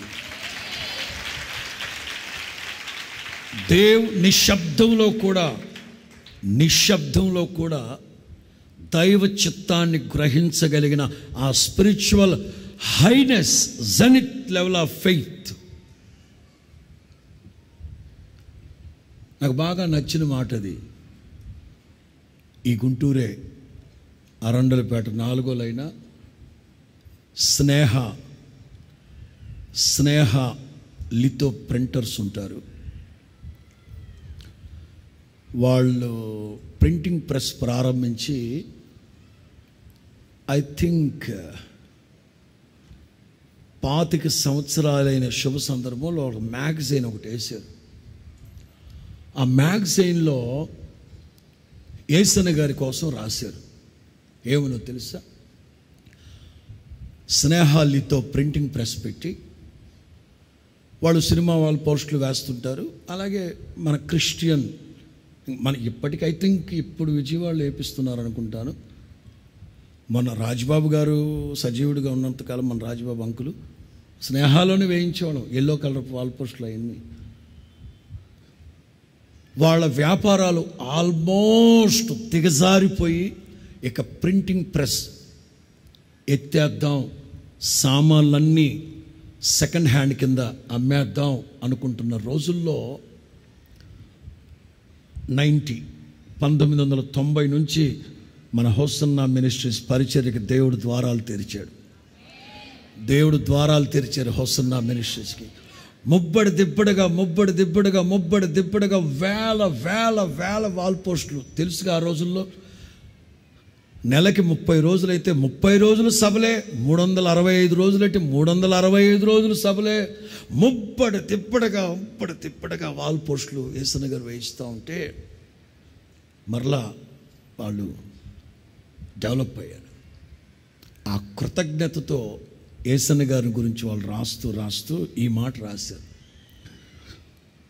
మా నిశ్శబ్దములోని శబ్దానికి శక్తినిచ్చిన నిచ్చెలి దైవజనులు యేసన్న గారని. అంటే వాళ్ళ లైఫ్, వాళ్ళ జీవితం అగమ్య గోచరం, సైలెంట్ అయిపోయారు. ఎస్, కొన్ని సందర్భాల్లో మన లైఫ్ సైలెంట్ అయిపోతుంది. దేవుడు సైలెంట్గా ఉంటాడు, ఆయన సైలెంట్గా ఉండి మనం సైలెంట్గా ఉండి ఏమిట్రా ఇట్లా అయిపోయింది అనిపిస్తుంది. నా నిశ్శబ్దములోని శబ్దాని పదం ఏంటి? నిశ్శబ్దం. నిశ్శబ్దములోని శబ్దానికి ఎట్ హౌ ఎందరో మహానుభావులు కవులు ఏవో మాట్లాడతారు, సాధారణమైన ప్రజలకు అర్థమై సావు ఈ మాటలు. నా నిశ్శబ్దములోని శబ్దానికి శక్తినిచ్చిన నిచ్చెలి యేసన్న గారు. గనకనే మా సంస్థ ఇంత డెవలప్ అయిందని ఆ స్నేహ వాళ్ళు దాంట్లో రాసినప్పుడు నాకు చాలా సంతోషం అనిపించింది. దావీదు కూడా 6 నెలల క్రితమే కదా హీరోలాగా వాళ్ళకి ఎదురుగా వెళ్ళి వాళ్ళని చెత్త కొట్టమన్నాడు. ఆ రోజు నా చేతికి అప్పచెప్పాడు కదా దేవుడు. నువ్వు అర్జెంటుగా అడిగావు, పోవుదునా వెళ్ళుదునా అన్నావు కనుక వెళ్ళు, నీ చేతికి అప్పచెప్తానన్నాడు. దేవుడు సెకండ్ ఆప్షన్ తీసుకున్నాడు. పొద్దాక ఈ ఫిలిస్తీన్లు అనేవాళ్ళు రేగుతానే ఉంటారు, అంచేత వెళ్ళి అక్కడ కూర్చో, వెయిట్ అండ్ సీ. అక్కడికి వెళ్ళి ఎదురు చూస్తూ వారికి ముందుగా వెళుతూ నేను వారిని హతం చేస్తాను. విశ్వసించండి దైవజనాంగమా, కొన్ని సమస్యలు పదే పునరావృతం అవుతూ ఉంటాయి. పదే బెదిరిస్తూ సవాలు విసురుతూ ఉంటారు. మనం ఏదన్నా యాక్షన్ తీసుకుంటే అది టెంపరీ సొల్యూషన్, తాత్కాలికమే. ప్రభు చేతికి అప్పచెప్తాం, ప్రభు చేతికి అప్పగిద్దాం. పౌలు కూడా చాలాసార్లు పరిచర్యలో శత్రువులు, తనతో ఉన్నవాళ్ళ సేవకుల శత్రువులుగా మారి, కొంతమంది సంఘ పెద్దల శత్రువులుగా మారి, ఇట్లా సంఘాల్లో కొన్ని పరిస్థితులు వచ్చినప్పుడు పౌలు అంటారు, వారిని దేవునికి అప్పచెప్పేస్తున్నాను, కొంతమందిని సాతాను గాడికి అప్పచెప్పేస్తున్నాను. నేను చెప్పి చూశాను, తాత్కాలికంగా వింటున్నారు కానీ నా వల్ల కావట్లే. కొంతమందిని దేవునికి అప్పచెప్పాడు, కొంతమందిని సాతాను గాడికి అప్పచెప్పాడు. ఎందుకంటే సమస్యలు అనేది మనం హ్యాండిల్ చేస్తే పదే వాళ్ళు రిపీట్ అవుతుంటారు. ప్రభు చేతికి అప్పచెప్పు, కొంచెం వెయిట్ చేయి, కొంచెం ఆలస్యమైనా జీవితంలో కనుమరుగైపోతారు. ఇవాళ సాయంకాలం మిమ్మల్ని తరుముకుంటూ వచ్చిన ఫరో, ఇవాళ సాయంకాలం మీకు గుండెల్లో గుబులు పుట్టించిన ఫరో, ఇవాళ సాయంకాలం మీకు వెన్నులో ముచ్చెమటలు పట్టించిన ఫరో ఇక మీదట వాడిని చూడరు. ఆ తర్వాత దేవుని బిడ్డలు వెనక్కి తిరిగి చూస్తే వాడు లేడు. దేవుడు ఎర్ర సముద్రంలో ఫరోని అతని సైన్యాన్ని ముంచేశాడు యేసు నామములో. హిజ్కియా, నేను ఇంక రెఫరెన్సులు చెప్పదలుచుకోలేదు. హిజ్కియా జీవితంలో సిరియా సన్హెరీబ్ హస్తమాట్లు బెదిరిస్తున్నాడు, బెదిరింపు ఉత్తరాలు రాస్తున్నాడు.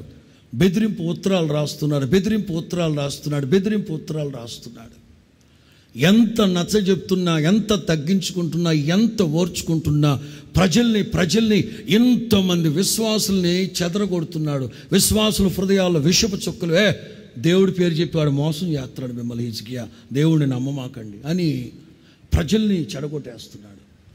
ఇట్లా హిజ్కియా ఎదురు చూసి తిన్నగా దేవుని మందిరానికి వెళ్ళి పడిపోయాడు. ఎవరో అన్నారు, కొంచెం వాళ్ళతో మాట్లాడకపోయారా? హిజ్కియా ఏమంటాడు తెలుసా? వాడికి ఉన్నది మాంస సంబంధమైన అండ, వాడి దగ్గర మారణాయుధాలు ఉన్నాయి, మాంస సంబంధమైన అండ వాడికి ఉంది, ఏదైనా చేస్తాడు. మనతో ఉన్నవాడు సర్వశక్తి కలిగిన దేవుడు. కొంచెం ఎదురు చూద్దాం, దేవునికి అప్పచెప్తాం. మన చేతిలోకి తీసుకోకూడదు సమస్యని, ప్రభు చేతికి కొంచెం ఆలస్యం అవుతుంది. అదే రాసుకున్నా, దేవుని కోసం ఎదురు చూస్తే దేవుడు హతమారుస్తాడు. కాదండి నా చేతికి ఇచ్చేయండి నేను చూస్తానంటే పదే దెబ్బ తగులుతూనే ఉంటుంది. అది కావాలా ఇది కావాలా, ఎదురు చూడలేని పరిస్థితి. రాజుల 2వ గ్రంథం 6వ అధ్యాయం 33. రాజుల 2వ గ్రంథం 6వ అధ్యాయం 33. ఆ దూత అతని యొద్దకు వచ్చెను. అంతట రాజు, ఈ కీడు యెహోవా వలన అయినది, నేను ఇక ఎందుకు యెహోవా కొరకు కనిపెట్టుకుని ఉండవలెననెను. పోతారు రే, తొక్కేస్తారు జనం. దేవుడి కోసం నేను ఎందుకు కనిపెట్టుకోవాలి? 25వ వాక్యం. అప్పుడు షోమ్రోనులో గొప్ప క్షామము కలిగి ఉండగా గాడిద యొక్క తల 80 రూపాయలకును, అరపావు పావురపు రెట్ట 5 రూపాయలకు. పావురపు రెట్ట, రెట్ట రెక్క, రెట్ట రెట్ట అంటే పెంట. పావురపు పెంట పావు కేజీ ఎంతంట? 5 రూపాయలు. What a costly food it is. ఈ రోజుల్లో కూడా మనుషులు ఏది పడితే తింటున్నారు. ఎందుకురా అంటే that is the secret of our energy అంటున్నారు. చెప్పండి చెప్పండి చెప్పండి. పావురపు రెట్ట 5 రూపీస్ అట పావు కేజీ.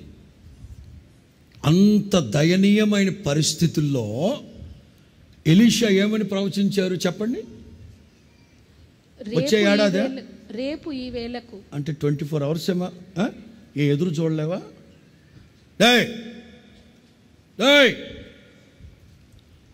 ఎంతకాలం ఎదురు చూసినోడు 24 గంటలు ఎదురు చూడలేవా? రేపు ఈ వచ్చే ఏడాది కాదు కదా ఏమ్మా, వచ్చే ఏడాది కాదు కదా, రేపు ఈ వేళకు దేవుడు అద్భుతం చేయబోతున్నాడు. మహద్భుతం జరగబోతా ఉండే. వీడు అంటాడు, యెహోవా కొరకు నేనెందుకు ఎదురు చూడాలి? అది దేవుడు చేస్తాడో చేయడో. వద్దు, దేవుని మాటను నమ్ముదాం, దేవుని మాటను విశ్వసిద్దాం. దేవుని మాటే శాసన, భూమి ఆకాశాలు గతించిపోయినా.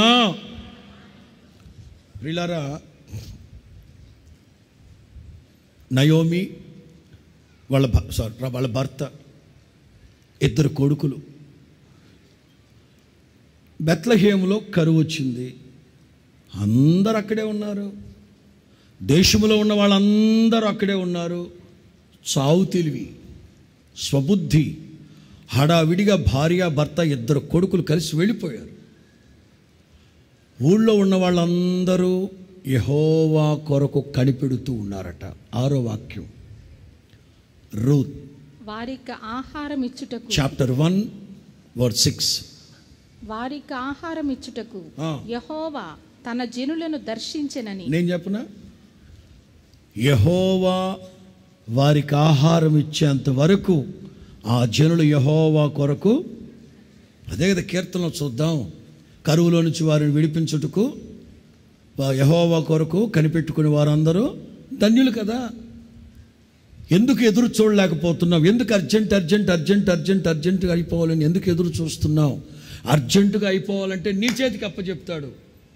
శాశ్వతమైన పరిష్కారం నీకు కావాలంటే నీకు ముందుగా నేను వెళతాను. నేను సమస్యలన్నింటినీ సమూలముగా కనుమరుగైపోయేటట్లు చేస్తాను. స్తోత్రం చెప్పండి గట్టిగా. ఏవైనా సమస్యలు పదే ఉత్పన్నమవుతూ ఉన్నట్లయితే ఇప్పుడు చెప్పిన వాక్య భాగాన్ని బట్టి ఇవాళ ప్రభువుతో మీరు ప్రార్థన చేసుకోండి, ప్రభువుకి అప్పగించండి, ఎదురు చూడండి. శాశ్వతమైన పరిష్కారం ప్రభు కలుగు చేయును గాక. 3వ మాట, మీకా 2:13. Book of mica chapter 2:13. ప్రాకారములు పడగొట్టువాడు వారికి ముందుగా పోవును. స్తోత్రం చెప్పండి గట్టిగా.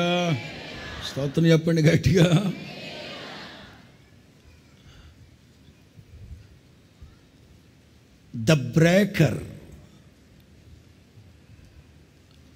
నా దగ్గర బోలెడన్ని తర్జుమాలు ఉన్నాయి. ఒక ఈ తెలుగు తర్జుమాలో ప్రాకారములు పడగొట్టువాడు, ఓన్లీ బ్రేకర్. ఇంకొక తర్జుమాలో breaker and క్రాషర్ Goyat before you.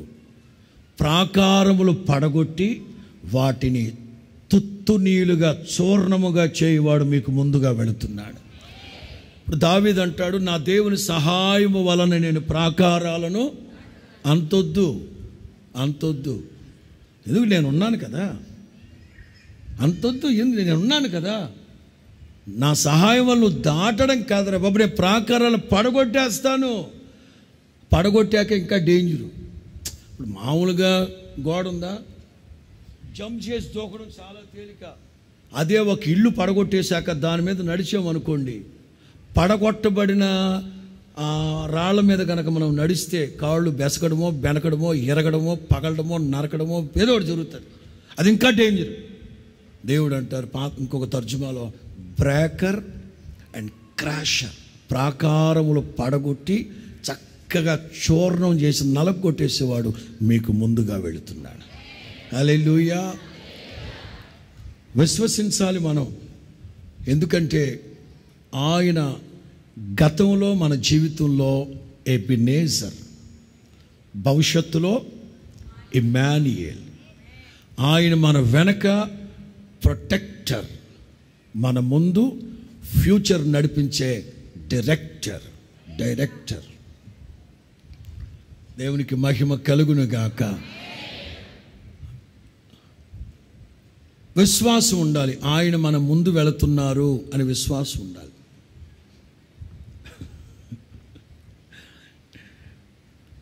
చెప్పాలి. చిన్న బ్రదర్ ఎవడన్నారా అమ్మ, కళ్ళజోడు ఎవడరా,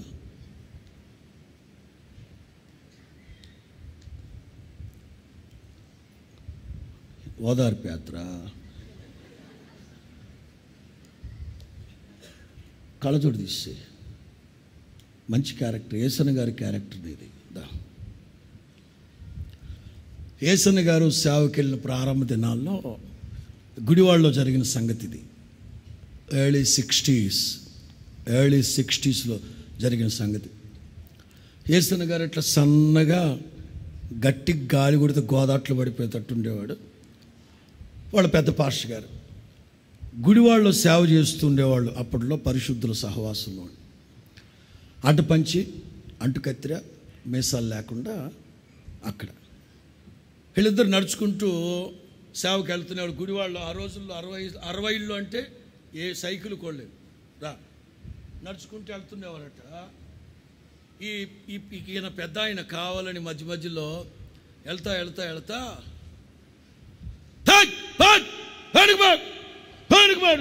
నేమ్ ఆఫ్ జీసస్ వెనకరారా సాతానా వెనకరా.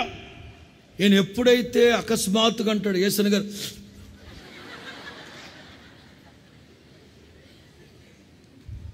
అయ్యగారు ఏమైంది అయ్యగారు? ఏం లేదు తమ్ముడా, వాడు సాతాను గాడు మనకు ముందు వెళ్తున్నాడు, వాడిని గద్దించి వెనక్కి వెళ్ళమనాలే.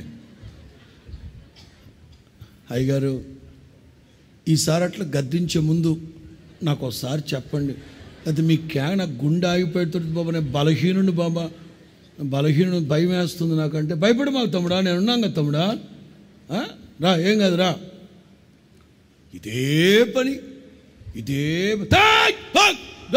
Go back the name of Jesus. ఈయనేమో జరుసు చచ్చేవాడు. అవును, ఎప్పుడు ఇదే పని. ఓసారి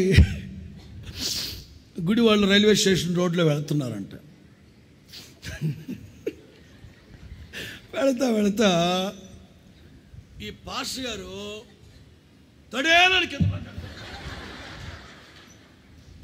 పడ్డం మోచిప్పులు పగిలిపోయినాయి, ముక్కు చిట్లిపోయింది, ముక్కులోంచి రక్తం.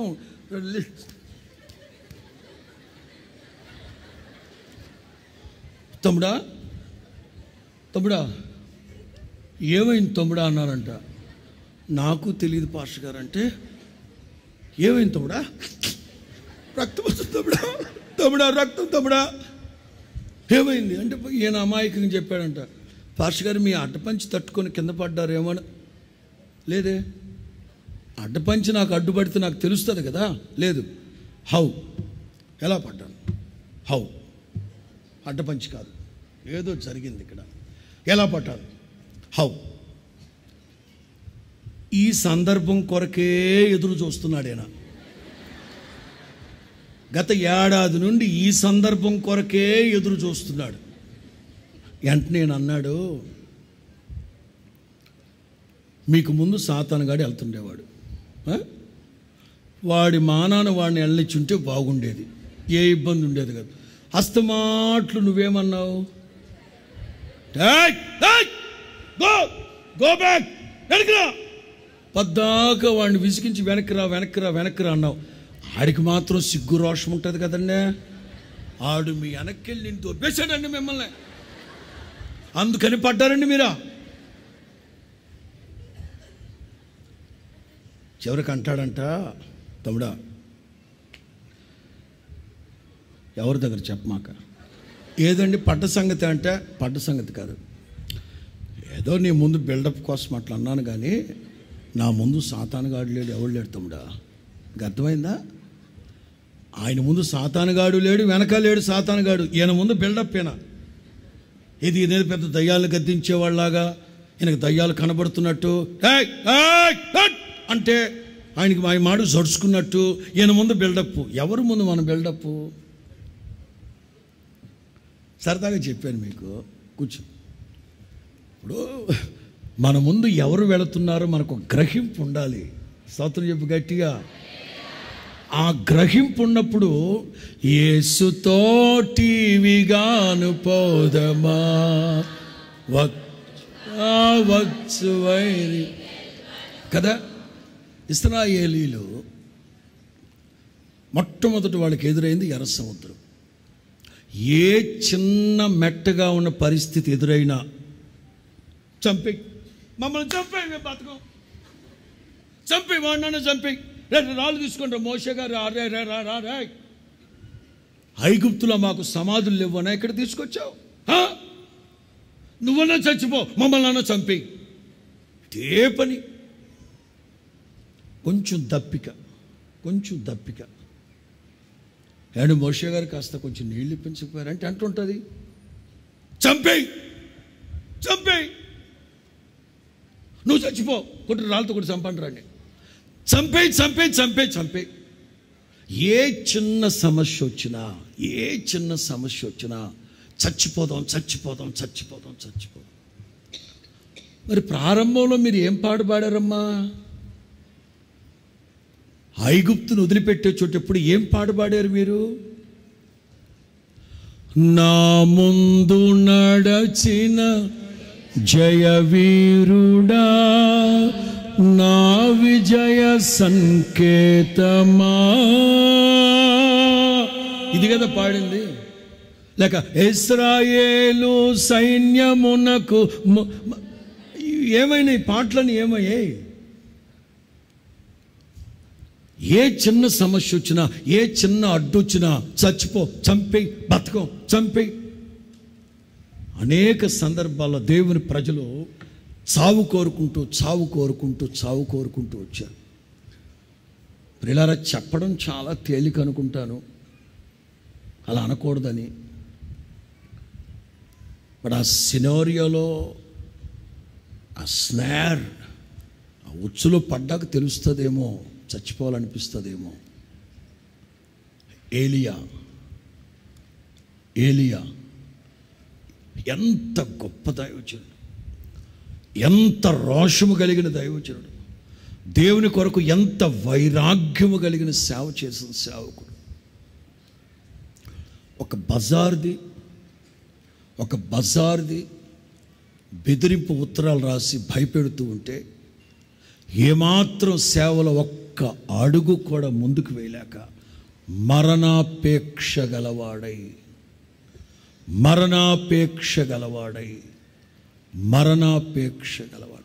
నా పితరుల కంటే నేను గొప్పవాడిని ఏమి కాదయ్యా, నన్ను తీసేసుకో, ఇక చాలు, ఈ సేవ నాకు అక్కర్లేదు, చాలు, ఇంత మట్టుకు చేసిన సేవ చాలు. నిజమే, కొన్ని సందర్భాల్లో ఏలియాని గురించి సేవకుల సదస్సులో చులకనగా, హేళనగా, లోకువుగా మాట్లాడేస్తూ ఉంటాం. కానీ పరిస్థితులు ఎదురైనప్పుడే తెలుస్తాయి. ఇవాళ సమాజంలో కూడా అనేక మంది ఆత్మహత్యలు చేసుకు చచ్చిపోవడానికి మనిషి మెదడుకి కొంత పరిమితి ఉంటుంది, భరించే పరిమితి ఉంటుంది. ఆ పరిమితి దాటిందంటే నెక్స్ట్ మూమెంట్ సూసైడ్ అటెంప్ట్. అపోస్తులుడైన యూదా, ఇస్కరియోతు యూదా అపోస్తులుడు కాదా? సాక్షాత్తు యేసు ప్రభు రాత్రంతా ప్రార్థన చేసి తండ్రి ఎవరినైతే పిలుచుకోమన్నాడో సేవకి, ఆ ప్రకారం కాదా పిలుచుకుంది యేసు ప్రభు? అంతటి ఇస్కరియోతు యూదా ఆత్మహత్య చేసుకోవడానికి కారణం, మనిషి మేధస్సుకి ఒక పరిమితి ఉంటుంది. ఆ పరిమితి దాటిన తర్వాత ఇంకా ఓర్చుకోలేదు మైండ్. సమాజంలో కూడా జరుగుతున్నది అదే. ఒక ఏలియా, ఒక ఇస్కరియోతు యూదా కాదు, చాలామంది జీవితం మనకు అనిపిస్తుంది ఈ చిన్న విషయానికే సూసైడ్ కొంతమంది చెప్తూ ఉంటారు, ఈ చిన్న విషయానికి సూసైడ్ చేసుకునేంత పిరికోడు కాదండి మా అబ్బాయి అని కొంతమంది చెప్తా. మీకు అట్లా అనిపిస్తుంది, మీడియా వాళ్ళకి అట్లా అనిపిస్తుంది, కానీ ప్రెషర్ పడ్డవాడికి తెలుస్తుంది ఆ బాధ. ఎన్నో సమస్యల మధ్యలో సేవకులు మనోవేదన అంటే తెలుసు కదా, ఇంకొకళ్ళకి చెప్పుకునేది కాదు, అలాగని భరించలేనిది, మనసులో ఉంచుకొని తట్టుకోలేనిది, ఎదుటి వాళ్ళకి చెప్పుకోలేని పరిస్థితి. ఇట్లాంటి పరిస్థితుల్లో చచ్చిపోతే బాగుండు. ఒకవేళ సమస్యల వలయంలో చిక్కబడి ఇట్లాంటి ఆలోచనల మధ్యలో ఎవరైనా ఒకళ్ళు ఇద్దరైనా ఉండొచ్చు, విరమించుకోండి. ప్రతి సమస్యకి చావు కాదు పరిష్కారం. మనకు ఒకటి తెలిసి ఉండాలి, ప్రాకారములు పడగొట్టి వాటిని చదును భూమిగా మార్చేవాడు మన ముందు వెళ్తూ ఉన్నాడు. స్తోత్రం చెప్పండి గట్టిగా. ఈ సమస్యల మధ్యలో ఇశ్రాయేలీలు యాత్ర ప్రారంభించడానికి ముందే ఫరో ఎన్నో రకాల ఆటంకాలు పెట్టాడు. కానీ ఆటంకపరిచిన ప్రతి శత్రువు గుర్తుపట్టాడు, దేవుని శక్తి వాళ్ళకు తోడై ఉంది. నిర్గమ 9:28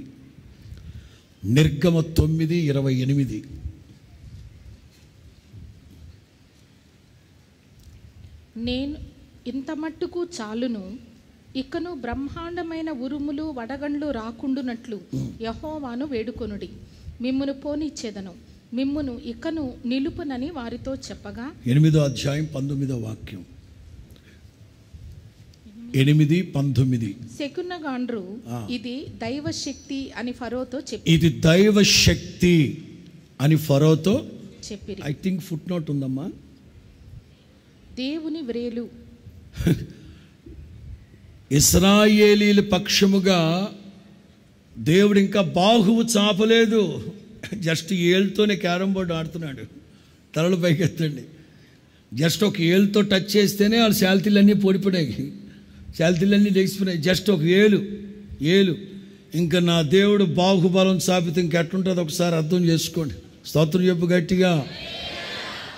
విశ్వసిద్దాం, దైవ శక్తి, దేవుని బాహువు, యెహోవా హస్తం మనకు తోడుగా ఉంది అని గుర్తుపట్టి మనకు ముందుగా ఆయన వెళుతూ ఉన్నాడు. స్తోత్రం చెప్పండి గట్టిగా. మొదటిది, నీకు ముందుగా వెళుతూ మెట్టగా ఉన్న స్థలాలు. 2, దావీదు నీకు ముందుగా వెళుతూ శత్రువుల్ని హతము చేస్తాను. 3, ప్రాకారములు పడగొట్టువాడు మీకు ముందుగా. ప్రభువుకు అప్పగించుకుందాం. ఒకటి మాత్రం వాస్తవం, కేవలం ఆయన మన ముందు మాత్రమే కాదు, వెనక కూడా చెప్పాలి, వెనక కూడా కావలి, ప్రొటెక్షన్. ఎబినేజర్ చెప్పాలి, ఎబినేజర్. పరిశుద్ధాత్ముడు ఈ మాటలన్నీ మీ వినికిడిలో ఫలభరితంగా మార్చి ఆశీర్వదించునుగాక.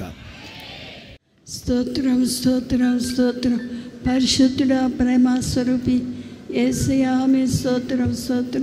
మొదటి ఆరాధనలో తండ్రి మా మధ్యలోనికి వచ్చి తండ్రి అయ్యా పాస్టర్ గారు, లెస్లీ పాస్టర్ గారి ద్వారా తండ్రి మంచి వర్తమానం మాకు అనుగ్రహించారు తండ్రి.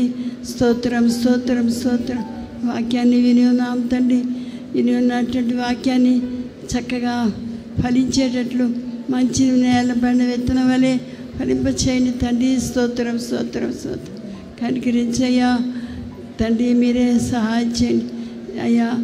అనేక ప్రాంతాల నుంచి వచ్చినటువంటి బిడ్డలందరినీ ఆశీర్వదించు అయ్యా. ప్రతి ఒక్కరిని మీరే దీవించి అయ్యా మహిమగల రాజ్యం కొరకు సిద్ధపరచండి తండ్రి. పాస్టర్ గారు వాక్యం చెప్పిన తండ్రి, పాస్టర్ గారిని దీవించి అభిషేకించండి. ఇంకాను ప్రభావం ఇంకాను బలంగా వాడుకోండి తండ్రి. స్తోత్రం స్తోత్రం స్తోత్రం. కనికరించు అయ్యా. స్తోత్రం స్తోత్రం స్తోత్రం తండ్రి. రేపటి తండ్రి రాత్రి జరిగే ఆరాధన ప్రభా, రెండవ ఆరాధన ఆశీర్వదించనండి. స్తోత్రం స్తోత్రం స్తోత్రం. యేసయ్యా కనికరించి కృప చూపమని యేసయ్యా మమ్మల్ని అందరినీ మీ బలమైన హస్తలో సమర్పించుకొంచున్నాం. కనికరించి కాపాడి మహిమగల రాజ్యం కొరకు రాకడ కొరకు సిద్ధపరచమని మా ప్రభువైన యేసుక్రీస్తు పరిశుద్ధ నామములో ప్రార్థించి వేడుకొంచున్నాం తండ్రి. ఆమేన్. మన ప్రభు అయిన యేసుక్రీస్తు కృప, తండ్రి అయిన దేవుని ప్రేమ, పరిశుద్ధాత్మన అన్యోన్య సహవాసము, సమాధానము, సంతోషం ఆరాధనలో పాలు పొందిన ప్రతి బిడ్డకి, సకల పరిశుద్ధులకి నిత్య మహిమలో ప్రవేశించేంత వరకు తోడై ఉండి నడిపించి కాపాడునుగాక. ఆమేన్. హల్లెలూయా హల్లెలూయా హల్లెలూయా. సియోనులో నుండి నా తండ్రి మిమ్మల్ని ఆశీర్వదించునుగాక. మీకు అందరికీ వందనాలు, మీకు అందరికీ వందనాలు. దేవునికి స్తోత్రం. కృప మీకు తోడై ఉండునుగాక.